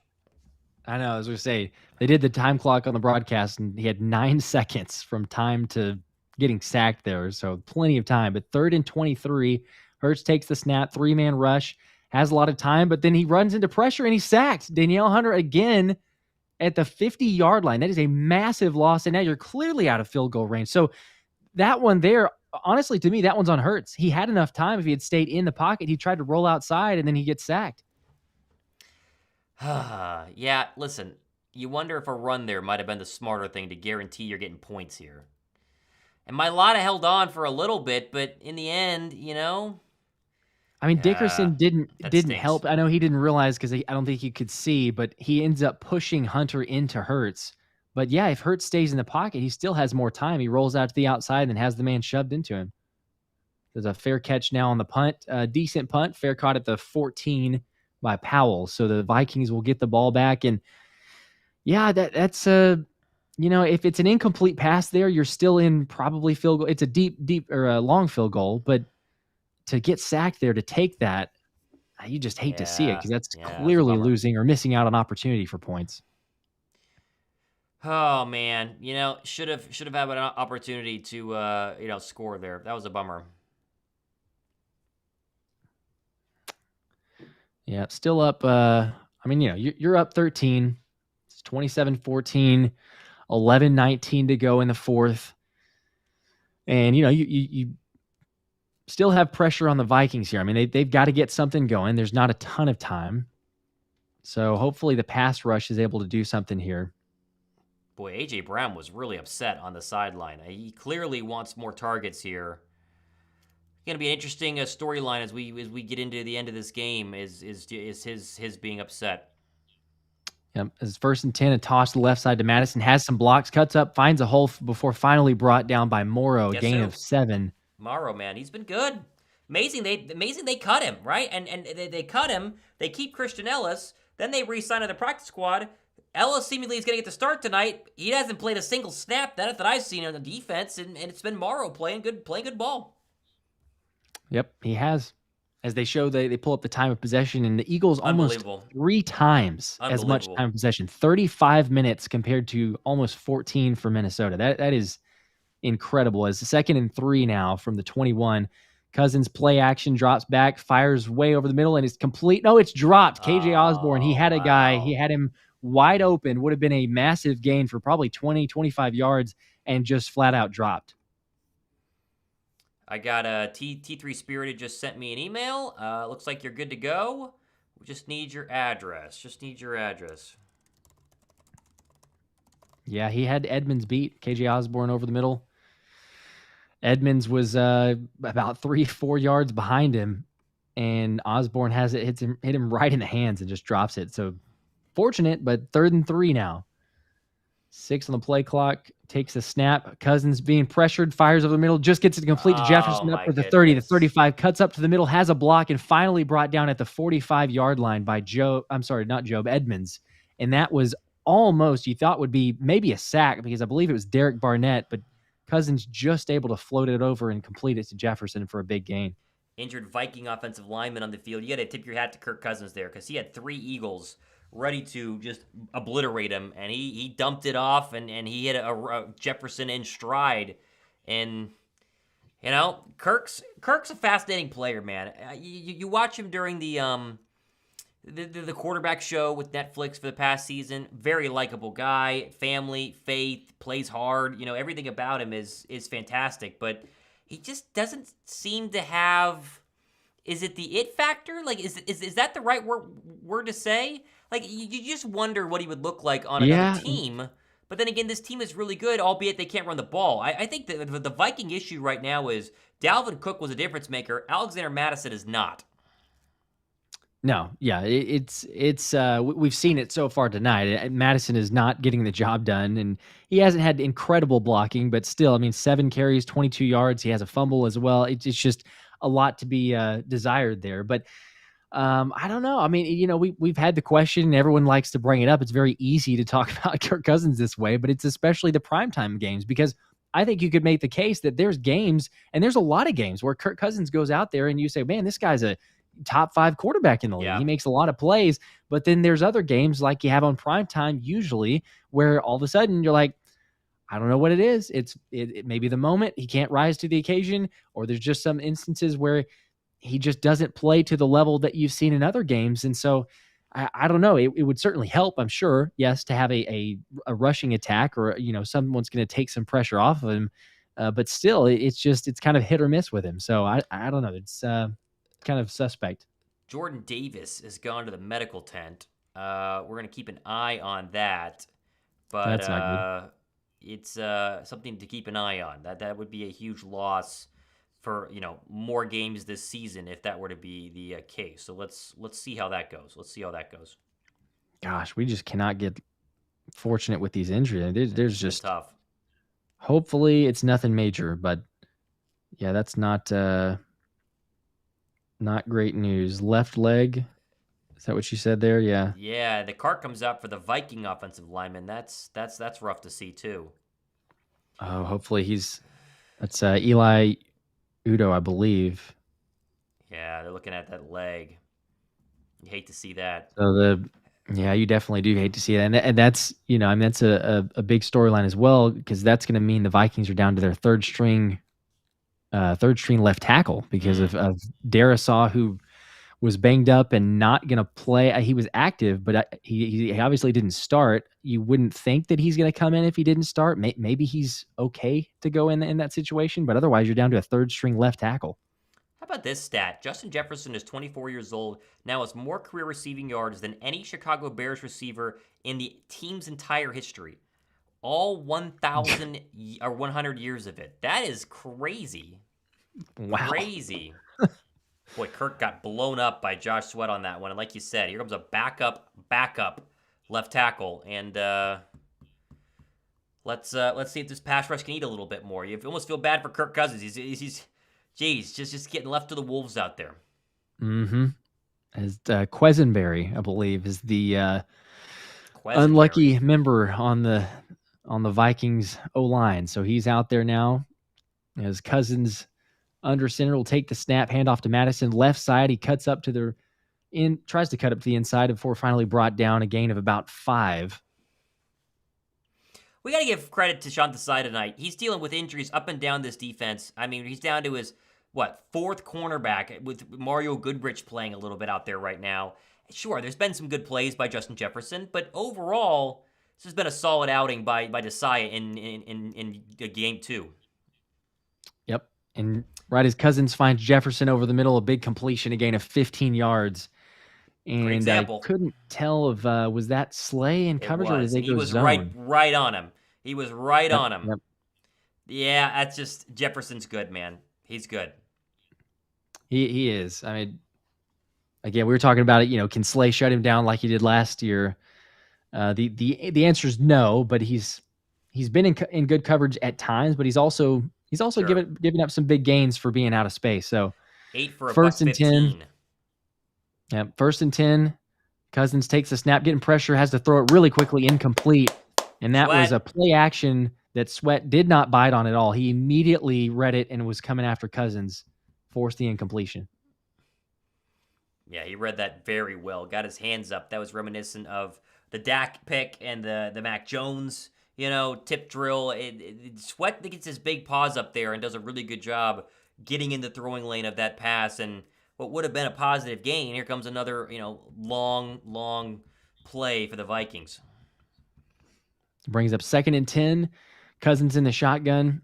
He's going to have Addison in motion, going to the far side, takes the snap, looking Addison's way, fires back to the running back. It's caught and breaks a tackle, cuts upfield to the 25-yard line before he's brought down at the 24, looks like by Nicholas Morrow again. And that was Chandler, the backup running back, I believe. The old fake the screen left, come back and throw it right. And honestly, it was read very well. And Morrow showed that great, lateral movement to get down there along with Milton Williams and get a stop. So here comes a 3rd down and 6. 8:40 to go in plus territory. This is 4-down territory for the Vikings right now in a 13-point game. Yep, I think so.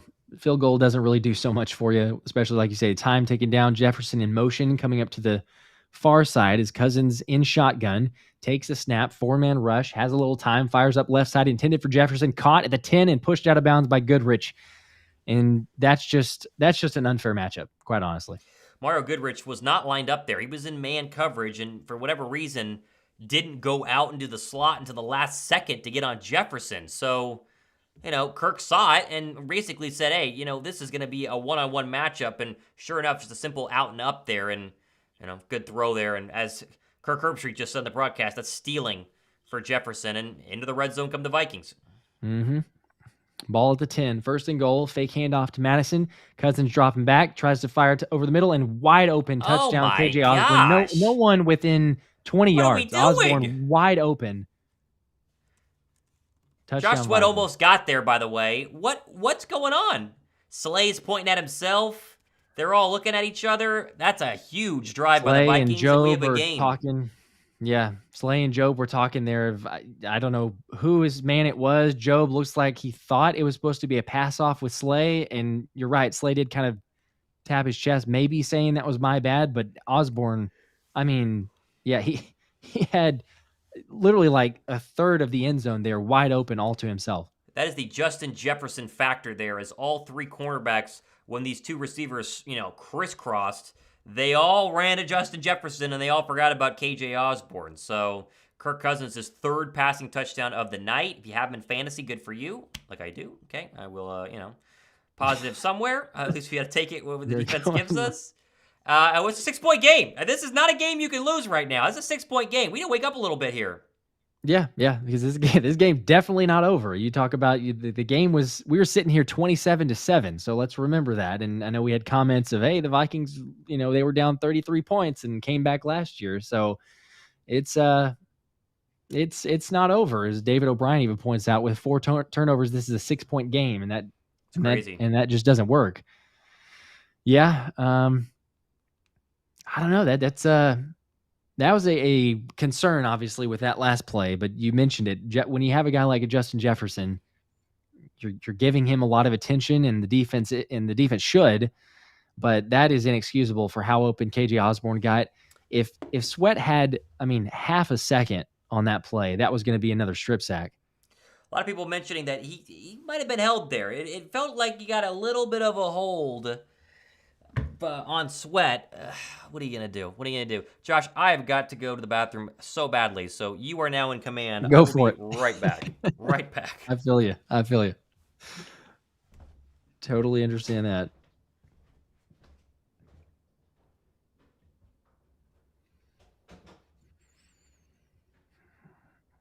Yeah, David, I agree. David saying Eagles need a long, time-consuming drive. I hope so. Because for a game that, I mean, I wasn't ever feeling, I guess, comfortable. I don't know if all of us were, but 27-7 felt good. But I still, with the way that the team's been playing from the offensive side, you just wonder, like, okay, can they come back? But 27-21, 7:40 left. You need a drive. You need a scoring drive. Even if it's just a field goal, I would hope that we could go and score or get a touchdown out of it. But with the way that the Vikings just moved the football, I wouldn't be feeling too great if you ended up having to punt. Even if you said, hey, we took 4 minutes off the clock, that doesn't do a whole lot for me. Yeah, let's get back to running the football. Self-made entertainment. I agree. Don't go away from it. It's been working with Swift. I think Penny could do well. Also, Swift has 107 yards on 18 carries, 5.9 average. Keep him going. I don't know if we see any other official update. I know Boston Scott was being looked at for a concussion. I'm assuming he's officially out.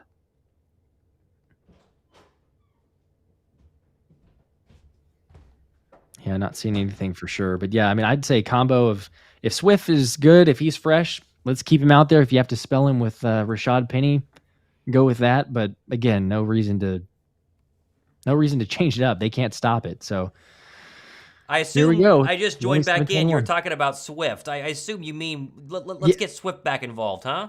Yeah, that's what we were talking about. We had in the comments just, get back to running the football, don't go away from it. And that's what I was saying is like, yeah, if Swift is feeling good and still fresh, keep him out there. If you need to spell with Rashad Penny, go ahead and do that. But yeah, you have to have a drive here that comes away with points. You'd love a touchdown, obviously, but even if it's not a touchdown, please, you've got to have 3 points. I don't think any of us would feel comfortable with the way the Vikings just move the football to say, oh, you're down by 6, we're going to give you the ball back. As Swift does take the carry, first handoff here all the way up to the 31-yard line, a gain of 6 up the left side. So there you go. Automatic 6 yards. Unbelievable. By the way, if you guys haven't subbed yet, make sure to sub. We're going to be live all the games. We live every Wednesday night. We also do shows every day. So a lot of reasons to be subscribed, and we appreciate a lot of you guys joining us tonight. This is a little scary right now. You need to drive, because if they lose this game, all the good in the third quarter is going to be gone, and we're going to be just, irate tomorrow if they can't, score on this drive and win. Yeah. I agree. We need to see that as Swift gets the carry up the right side, a good hole, and he finds just enough for a first down. Let's go. Hicks brings him down, but just past the 35. So there you go. I don't know. Kevin Wheezy Southward's asking, what was your prediction? I think that was in reference to my score prediction maybe, but I said 34-24, which is very much still in play. You get a touchdown and the Vikes go down and kick a field goal, maybe you get that. 27-24, also still in play. Yeah, you were right there. Why are they kicking a field goal, though? It doesn't make any sense. So, how about 202 rushing yards tonight? How about that? That's the Eagles that we know. I love it. And stick with it. Here we go. Should be up to 250 or more. Swift gets the carry, goes up the right side, spin move in the hole, and he brought down to the 39, a gain of about 3. So a 2nd and 7 with 6:20 on the game clock. You mentioned it earlier, vision. The Swift vision looks at a different level than the Gainwell vision. And we're not going to rip Gainwell tonight because you can mix him back in this. He's going to be fine. Gainwell had a great camp, whatever. But DeAndre Swift has looked every bit of the superstar, or at least star. Can we say star running back that you gave up a 4th-round draft pick to get tonight? I've seen what I've needed to see. I agree. The only concerns were the health on my side. As Swift gets the carry again to the left side, not as much of a hole, brought down for a gain of 2. Bring up a 3rd and about 4. This is a big 3rd down. Yeah, this is huge. 5:39 and ticking on the game clock, but yeah, 3rd and 5 officially. What about an AJ Brown slant, huh? What about let's make him happy with the target. Do what AJ Brown does best. This isn't burn the clock time. This is get first down so you can burn the clock time in Philadelphia. Come on. Yep. This is without a doubt. You've got to stay aggressive here. There's no, hey, let's make sure it's inbounds. We're going for the first down. Jalen takes the snap, fires. A.J. Brown finds him on a curl. First down and more up to the 50-yard line, over the 50. Come on. To the 47 of the Vikes, and it'll be a 1st and 10. 5 minutes left on the clock. That was huge. That was big. Sits in the I'm zone. getting a little anxious here. Even little though we anxious here. Football, but this is a linebacker sitting on A.J. Brown, and a great throw, great catch, and that's exactly what we said needed to happen. Find your best receiver. You've already worked Smitty, your other best receiver. A.J. Brown deserves targets and touches. He's upset about it, maybe rightfully so. That makes him happy, moves the chains, keeps the clock going. This is his 4th catch. He's got 29 yards today, so I'd understand he's a little bit upset. As Swift gets the carry, big hole up the middle, cuts to the right side, a block, misses a block. Oh, he's open go, field, go, 20, go. 15, 10, 5, and he's brought down at the 3-yard line, but a huge run my from God. DeAndre Swift. Had a hole, made a guy miss, out to the right side. It is a 1st and goal. Eagles at the 3-yard line. I'm in love, Josh. I'm in love. I've never been more in love with a player in my life. This is, again, vision. Running behind Jordan Mailata, makes 2 people miss, turns on the Jets, and he's 5 yards away from his first touchdown. Give it to him again. This is DeAndre Swift's night. It's his drive. He needs 6 right now. Give him the rock 3 straight times in the red zone. Let's get out of this game. 23 carries, 165 yards. Jalen takes the snap. Yep, Swift's going to get it up the middle, getting pushed up to the 1. And he got down. Give it to him again. Don't sneak it with Hurts. Give it to him again. He deserves a touchdown. Give him a touchdown. I'm going to be pissed if they sneak it with Hurts right now. Give him a touchdown. Minnesota burned a timeout too. 165+ yards, man. This guy got 2 touches last week. What are we doing? What are we doing? I no clue. And so, we never wish injuries on anybody, but if you want to say, if nothing else, Swift finally has his coming out party as, you know what, this should have happened in the first week, but you're getting to see what he can actually do. Because, as Vico was saying, Swift is crazy. And we got to see, we've seen it so far, but man, that last run, the fact that he cuts up the middle, he had a little bit of a hole, makes the linebacker miss, off to the races, and almost able to get it in. I mean, I'm more than just a little excited at what we've seen so far now from Swift. Please give him the football here. Please run him. You have to, surely. They're going to here. They're in shotgun. Yeah, they're in the shotgun. Swift's in. The defense is definitely stacked. Let's just say that. They've got, looks like 9 guys up there in the box, but Swift does get the handoff in the shotgun, cuts to the left side, tries to make the guy miss. He's in. Let's go! Touchdown, DeAndre Swift. And your MVP of the game, without question, DeAndre Swift scores a touchdown. He has been lights out. Come on. 24 carries or 25 carries, I guess, up to this point, I think. 169 yards and a touchdown. And for anybody who was questioning, should Swift start in the game fantasy, we said yes, that hopefully you played him. If you didn't, you're kicking yourself. Swift is on another level. 33-21 Eagles. Unbelievable how good he has been tonight. 23.5 fantasy points is the extra point. Makes the AT is good. 34-21. 21. As Vedat Safari saying, looking like shady. Yeah, quite honestly, I mean, what he's done tonight. This is the DeAndre Swift game. The vision again. The vision again. That's why you got him. That's why you got him. It took you a game to realize that, I guess, for some reason not to play him. But yeah, without question. And, I'm sorry, Kenny Gainwell, but Kenny Gainwell's in hell right now, man. He's having a terrible night. You cannot say that he is RB1 for any of the Kenny Gainwell, fans of saying he was for sure RB1. He's not anymore, without question. There's no way he is your RB1. How about Philadelphia in this game? You start off, couple of nice drives, turn the football over, you kind of dead in the water. People are talking about the play calling and talking about the offensive line, and Jalen Hurts now stinks, and suddenly you get a little break. gift from Justin Jefferson where you could have been down 14-7. You get a 61-yard field goal at half to put it up by 6, and you have taken this second half. What did we talk about? Well, what kind of adjustments can you make? They've made the right adjustments. They figured out what to do, and that's run the football with DeAndre Swift. And you went from struggling to move the football last week for vast swaths of that game, 5 straight 3-and-outs, to scoring 34 points, over 200 yards rushing, almost 250 on the ground, and you might have found a new superstar and maybe one of the best running backs in the league right now, at least early, in DeAndre Swift. Totally. Yes. One of the best and incredible fantasy performances. Unfortunately, Vico says Swift's on my bench. I'm sorry, bro. Like, I don't know. Yeah, sorry. I don't know what to tell you. That's a bad feeling, but at least, Birds up 34-21. So Cousins getting the ball to 25, throws to Osborne, and it's dropped again. He's had another drop. That one wasn't going to go for more than maybe 3 or 4 yards to the left side, but still a drop from Osborne brings up 2nd and 10. 4:08 left on the game clock. Birds up 13. And the Vikings are going to have to get moving really quickly if they hope to do anything. Otherwise, they are staring at a 0-2 to start, and not good.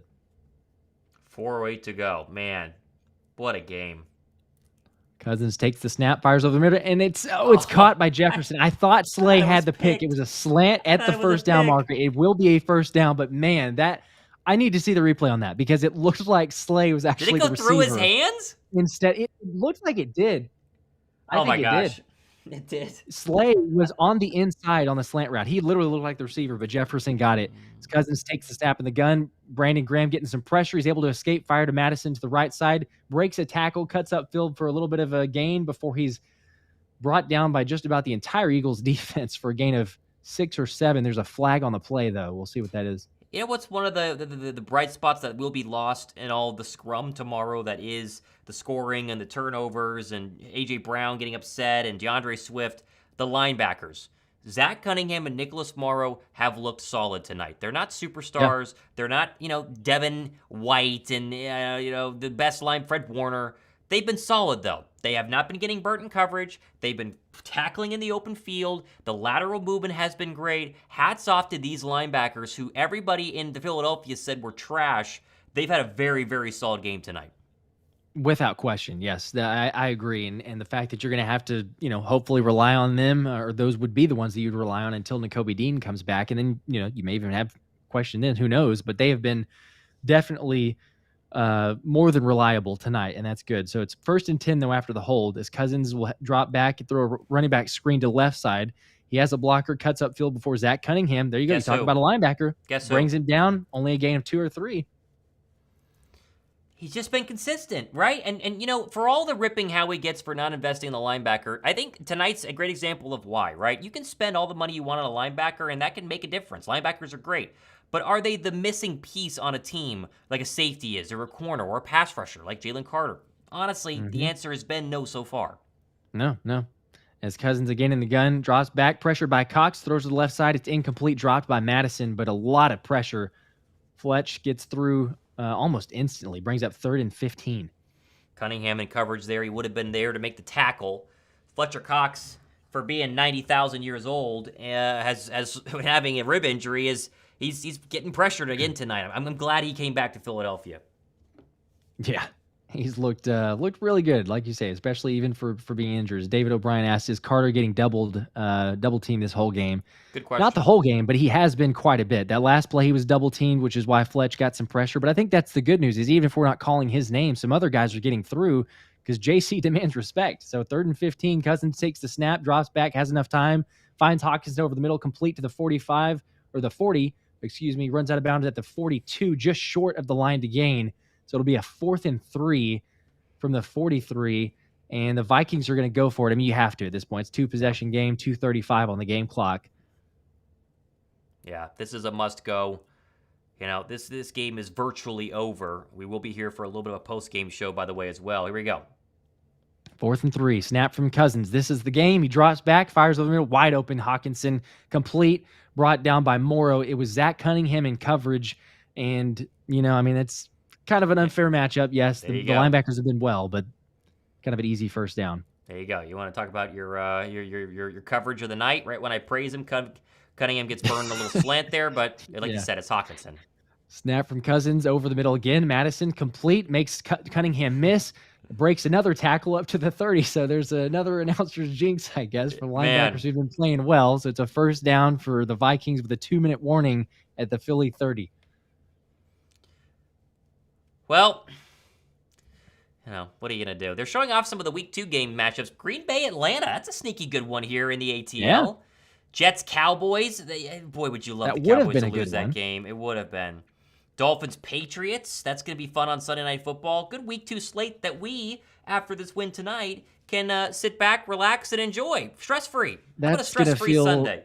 Yeah, I don't want to call it before you can call it. So, officially in this game, I know it would take a ton to all of a sudden have something catastrophic. But yes, if you're sitting here at 2-0, nothing better than just kind of relax, enjoy the weekend, enjoy the 10-day rest, get healthy. Hopefully none of the injuries are major. And, you're sitting here as I think all of us would have expected and hoped to be 2-0. But if you can finish this thing like you should, yeah, there's some bumps, not gonna lie. There's some concerns. There's been question marks, all sorts of things. There have been great plays as well, but much like I think early in the season, and I don't know, have you watched the Kelsey doc at all? Have you gotten a chance to watch I'm halfway through it. My fiance and I Okay. started watching it tonight. Yes, I'm halfway through Okay, it. I was gonna say we're halfway through it as well. I think even in that, it points to the fact that sometimes all it takes is you just need to win. You need to win, build momentum, get a better acclimation of guys, and have that collaboration. So I don't know. Hopefully that's what it is. But 1st and 10 now as Cousins back on the field. Flag on the play, complete to Madison over the middle as he fumbles the football. He fumbles the football, recovered by Evans at the 30, or sorry, at the 25. He was absolutely stripped without question. I couldn't tell who that was that actually stripped the football. It might have been Goodrich. He was close on the play, but Justin Evans recovered the football. We'll see what the flag is. That would be Evans' 2nd fumble recovery, and he has a forced fumble tonight. And the 5th turnover for the Vikings offense. Flag came early.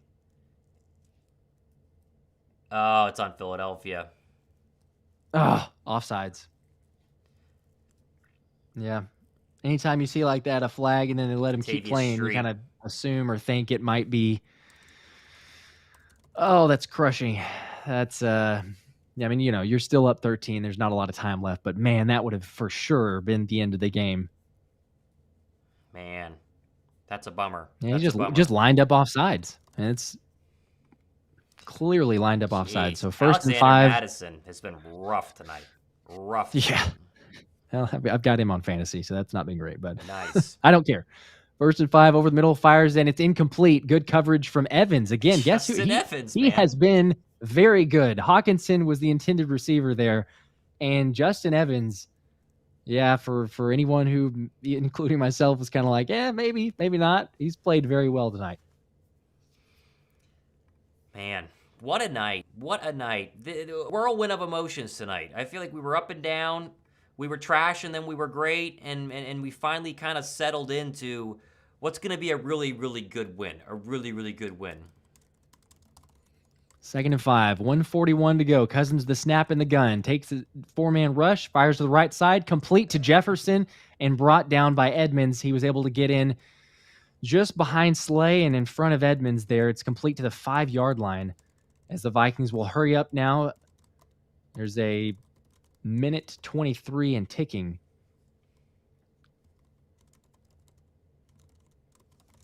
So they'll try to get up here and run a play from the gun. Takes the snap, blitz from the Eagles over the middle, complete to Hawkinson, and touchdown. He's in. He was on Evans, had him beat. Goes in for the score, and it is 27 for the Vikings now and 34 Birds. And that hurts for some people that may have possibly taken the spread. Hey, listen, I got Kirk Cousins in my other fantasy league. I'll take a garbage time 4th touchdown any day of the week, baby. You're any loving day it. You of the just week. Rack up the yards and get Hell the points yeah, there. I'll take that, man. And I need as long as they don't win. As long as they don't win. I'll don't get an outside kick here and get a little crazy with a minute left. It should be fine. As the PAT is up and good, so it's 34-28, 1 minute 10 seconds. The Vikings have 2 timeouts, so technically, even if they don't recover the onside kick, I mean, they could maybe they would get the ball back with like 20 seconds left. So there's not really enough time there, but it's not impossible. But first off, you have to recover this onside kick. If you're the Eagles, the main focus is get the ball here, and then focus on getting that one first down. Can you imagine if we lose the onside kick and lose this game? I might never show my face in public. I might delete every bit of social media I've ever owned and go live in the woods and just never come back, right? I mean, this... Brandon makes a good point. Yeah. Philly should have gone for 2 after their last touchdown. That's a great point. Great point. Yeah, I'm kind of surprised, a little bit of why you wouldn't go in that instance, but I don't know. I don't know. There's, I'm sure, a reason that Sirianni decides to not do that. Well, we had a double-digit lead. Boy, if you're trying to leave the link early, get to the parking lots, which we've done before. It's very difficult to get away from the link after a game.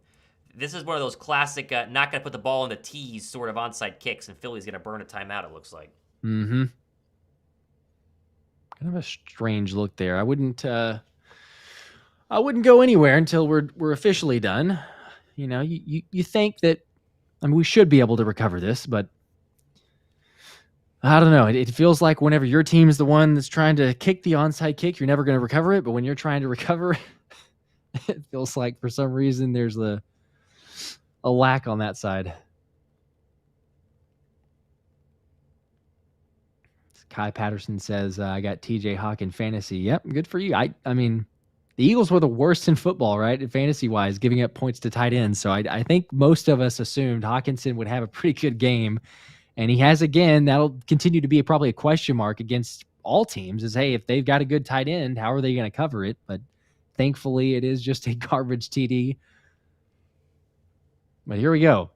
Onside kick. The Vikings are lined up, even on both sides, so not really trying to tell too much which direction they're going to go.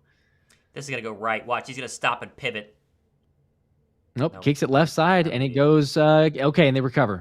Perfect. Recover Smitty. At the 49-yard line, and yeah, I was going to say, guess who? It's Smitty. What a night for Good Devontae hands. Smith, huh?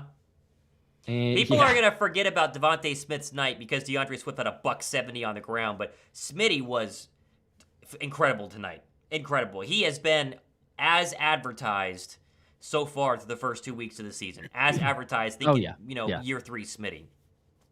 4 catches, 131 yards, 1 touchdown. Yeah, it's funny you say that, but he's going to get overshadowed, no doubt, by Swift's game.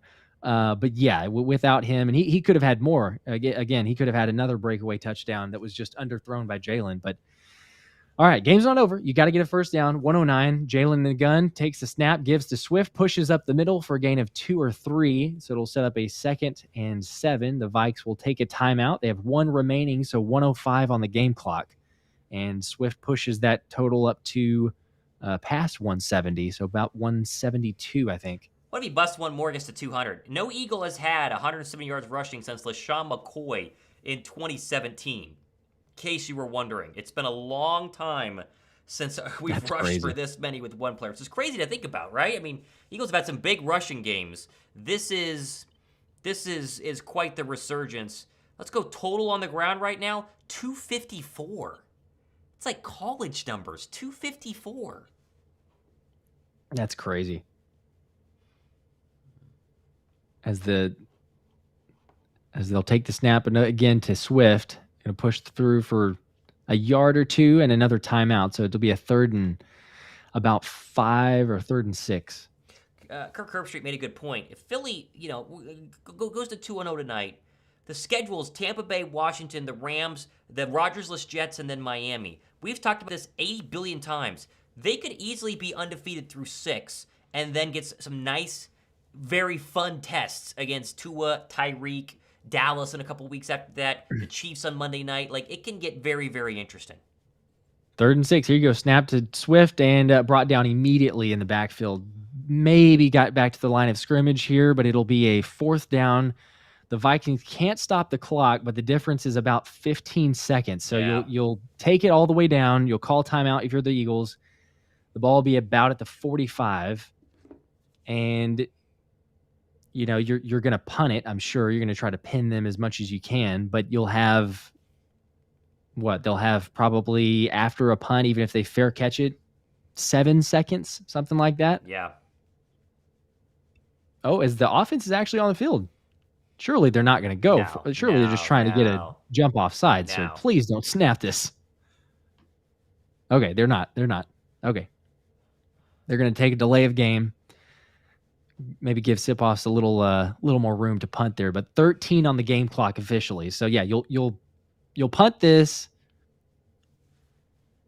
They called a false start on Goddard, but I mean, he did flinch. It was going to be. I mean, they're going to take a delay of game at that point. I'm assuming. Yeah. Yeah, that was weird.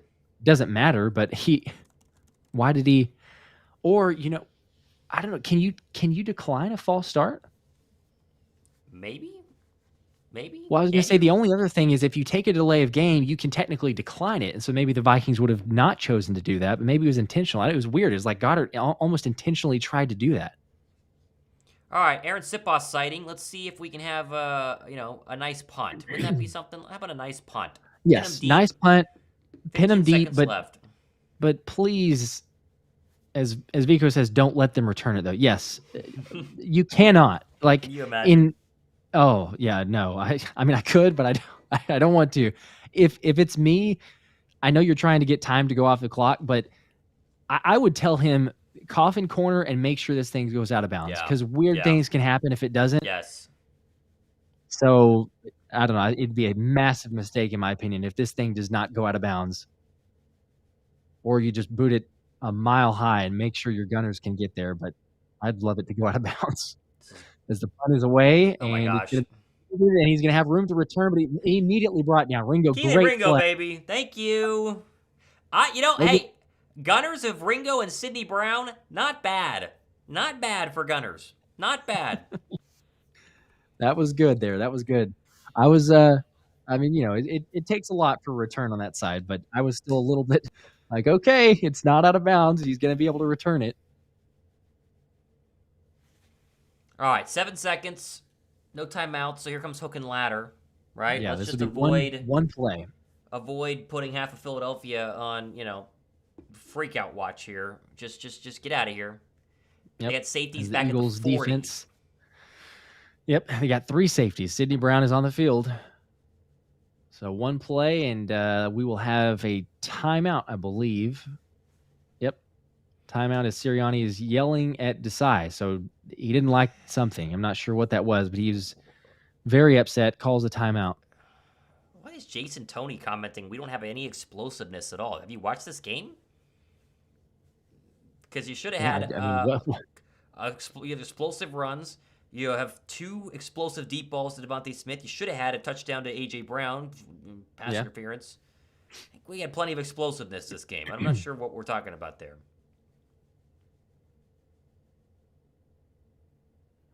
Yeah, I agree. There was more than enough. Early on, for sure, we didn't have much. We lacked a good bit. But, all right, here you go. After the timeout, hopefully you got the right guys on the field. I don't know what the timeout was for necessarily, but one play. Cousins in the gun. He takes the snap. He's going to have all day because he's only got 1 pass rusher there with Fletcher Cox going up against 5 guys, taking all day. And finally, heaves it way downfield to the 25, and it is batted down. Game over. Birds win 2-0. Vikings, unfortunately, 0-2. And you got 10 days to rest it, but thankfully you get the win. Let's go, baby. Let's go. It's official. We're 2-0. It's official. That's all that matters. It's 2-0. All right, well, welcome into the post-game show. We officially move over to that as Philadelphia, they are winners. How about that? Thumbs up down below. We appreciate you guys watching during our live stream. Josh, there's a lot to break down. We'll see if we get any sort of live updates in terms of press conferences and stuff like that in a second. But where do you want to start with this? Because the big storyline is going to be DeAndre Swift, but there are a lot of little storylines, I think, to hit on. And let's pause on Swift for a second. Let's start with Jalen Hurts, because Hurts is going to be the biggest, I would say, hot takey player of this entire game, because he was awful early on. He settled down. He had a couple of really good throws, especially the ones to A.J. Brown that should have been a touchdown, got obviously called back. And then the other one that should have been a pass interference, that one got called back. He did hit Smitty for 2 passing touchdowns. I think overall you give him a B- because he still had that horrible interception and a couple of these design runs that I just haven't liked what I've seen from quarterback power. But I think the second half was a big get-right half for Jalen Hurts. 10 days off now. You like to think that we're about to kind of get 2022 Hurts the rest of the season. Yeah, I hope so. But I would agree that I think that's a fair assessment. I mean, at B-, he had some throws, he made some plays, he had some others that were very alarming, and you mentioned the interception. So I hope and think that it's still a get right game, I suppose, however you want to phrase it. But you went away from something, I felt like, and I think a lot of us did, from the first game. Granted, you didn't have as much success against the Patriots, and their scheme was set up to probably stop it more so. But the rushing attack, and we didn't see it. Yeah. We didn't see Swift hardly at all. Thank goodness we saw him, and he is better than I think I expected. Maybe people thought he would be this good, but I thought he would be really good. He was next level. We had the comment, of hey, he looks like Shady out there. He did. The plays that he made, making guys miss in the hole, the elusiveness, the jukes, being a factor in not only the run game, but also the pass game. And also when you don't even throw to him, he's a factor because the defense has to account for him. I think you saw that, and that's why big plays opened up, especially in the second half with the Devontae Smith touchdown, because the defense has to come in and key off of it. So that's the huge takeaway there is I think if you're not, Jalen is I think can be and will be better. But I think that too much early on was saying, hey, we're going to open this thing up. And Brian Johnson at the very beginning of the game is like, we're just going to pass and keep throwing and have quarterback run designs. Like, you know what? The defense is keying off of Hurts. I mean, they know that he's a factor. But to take a little pressure off in the second half, I think you saw where you can let him relax a little bit and go, you know what? There's other playmakers on this team. Let's get them the ball. We don't have to ask Jalen to do everything. And you saw it work so much better. So big takeaway is I liked the adjustment. Thankfully, Brian Johnson found the run game and then decided to stick with it, but also utilizing the weapon that is Agent Zero. And, unfortunately, like we were talking about earlier, but Kenny Gainwell, you just lost a job. As much as you may like Kenny G, there's without question your new RB1 is DeAndre Swift. Let's at least mention the what will be the talk of tomorrow. That didn't happen on the football field. It happened on the sideline. A.J. Brown seemingly upset with Jalen Hurts. Nick Sirianni having to come over and console him a little bit and calm him down. They immediately go to him that next drive. Again, should have had a touchdown catch, but of course, pass interference that wasn't called. Gets a big first down late in that game. Do you see any sort of drama brewing between Hurts and A.J. Brown? I think Hurts. I think Brown's just upset. I mean, he didn't have a lot of targets tonight until late in that game. This seems like it will blow over, but, receivers are divas. All of them are. And you watch Devontae Smith get 26 fantasy points, over 100 yards receiving and 2 touchdowns, and A.J. Brown is touchdown-less so far. I think he's a little bit upset, and honestly, maybe rightfully so. He needs to get more targets early on in these games. Yeah, I agree, and I understand. He's going to be upset. He's going to want more. What was that? I think 4 catches, 29 yards or something like that is what he ended up with. But, yeah, I understand. It's not concerning to me because Jalen and him are tight. They're going to be fine. Yes, you want some – it's almost a fine line. I think we've talked about this maybe on a previous show. But, it's like you want a little bit of diva but not too much and not anything to, cause too much of a ruckus within the locker room. I don't think it will be that. Maybe AJ afterwards will apologize or say, hey, that wasn't called for. And maybe he won't because he did want the ball and he should have gotten it a couple other times.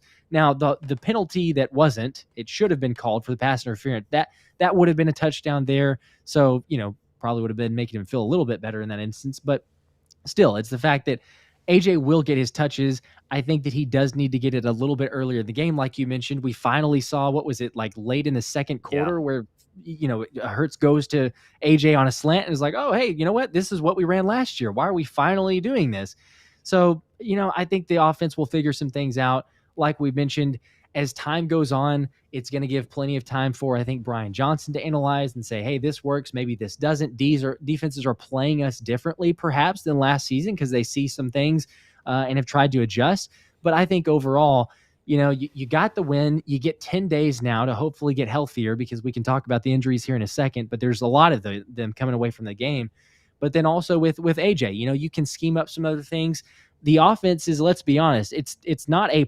It's not clicking all cylinders. And so you still need to get some things right. The benefit or the beauty of it is to say you're a good enough team.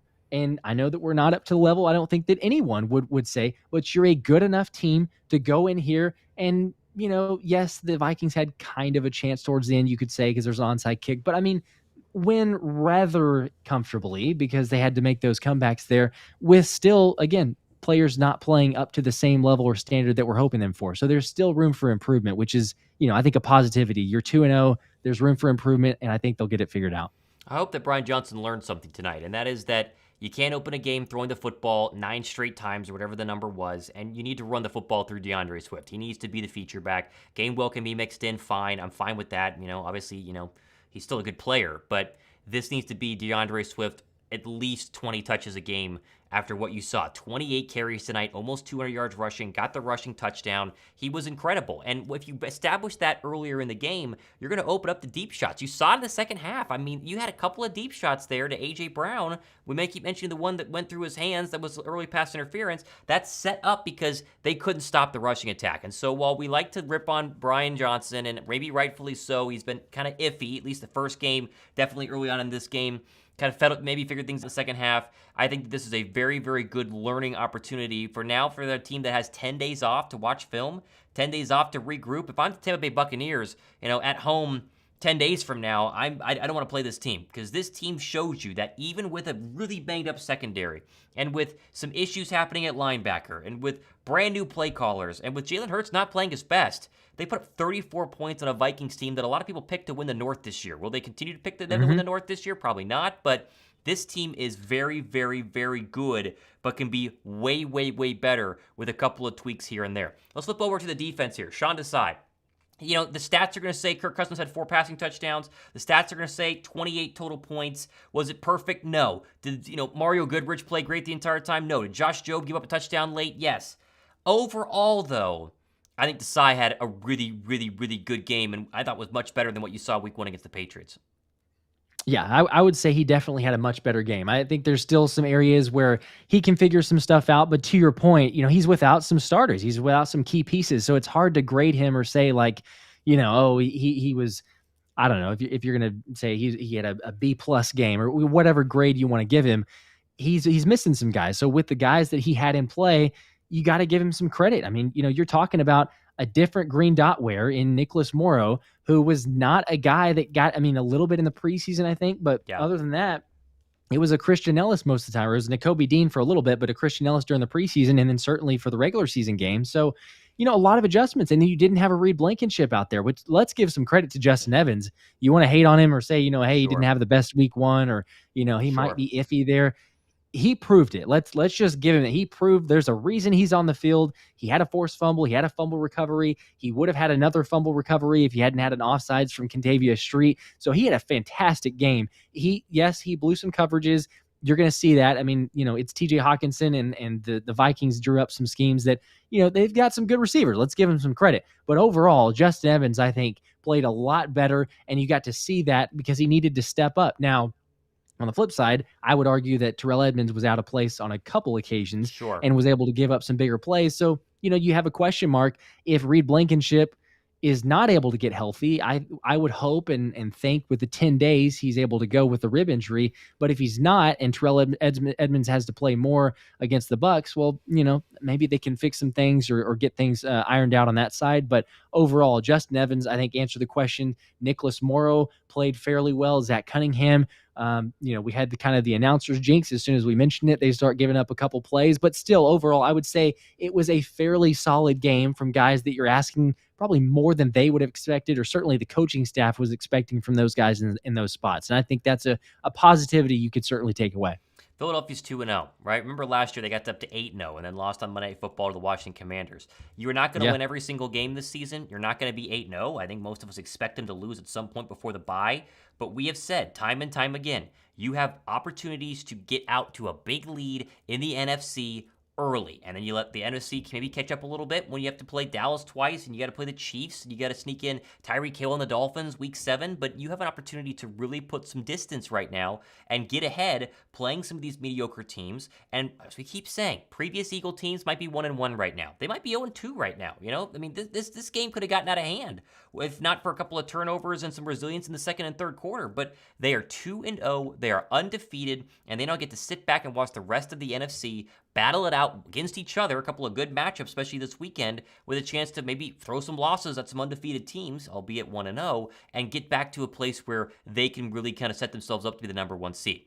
Are there injuries to get healthy? Yes, they got 7+ players out, and we don't know the current status of Jordan Davis. He got injured, went to the tent. It was the leg. He didn't come back in the football game because the game was virtually over by the end of it. You obviously have a bunch of banged up players in the secondary, but you figure full strength, Reed Blankenship, Nakobe Dean being back, obviously James Bradbury. This defense has started to show the little glimpses of what you can expect. We can go through play after play, ripping play designs, ripping Jalen Hurts, getting upset at what the secondary is doing, but at least we've seen glimpses, right? There were moments tonight, especially early on, where we didn't see the 2022 team. We were all wondering, do they exist, right? Where are they? Where are they? Well, they didn't come play full 4 quarters today. They had some drives, though. And they might have had one complete quarter of the 2022 team in there in the third quarter. But it's in there. And you feel like it can rise to the top eventually, and this team can start playing as good, if not better, than where it was. I think the one question mark that I want to see more of is Jalen Hurts. I want to see him play a little bit better. But overall, 2-0, I think Philadelphia is in a pretty darn good spot right now.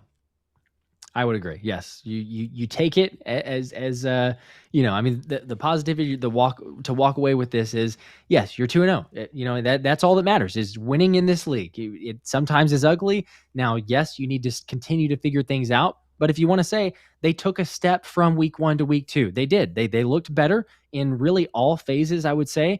There were different instances where, again, throughout the course of a game, you're going to see some stuff where it's like, oh my, the Jalen's pick, for example, you're going to see stuff that's like, what in the world? But then you figure some things out. The play calling gets a little bit better. Jalen seems to calm down. He looked a little bit more comfortable in that instance. Now, I will say, and you kind of alluded to as well, you want to see more from him. I think all of us do. The swagger and the flair, I guess whatever you want to call it, that Jalen was playing with, certainly as the season continued to go on last year, we're not seeing that so far. And maybe it's understandable because it's very early on and Jalen's got to get that built up. But there's some part of just being a little uncomfortable.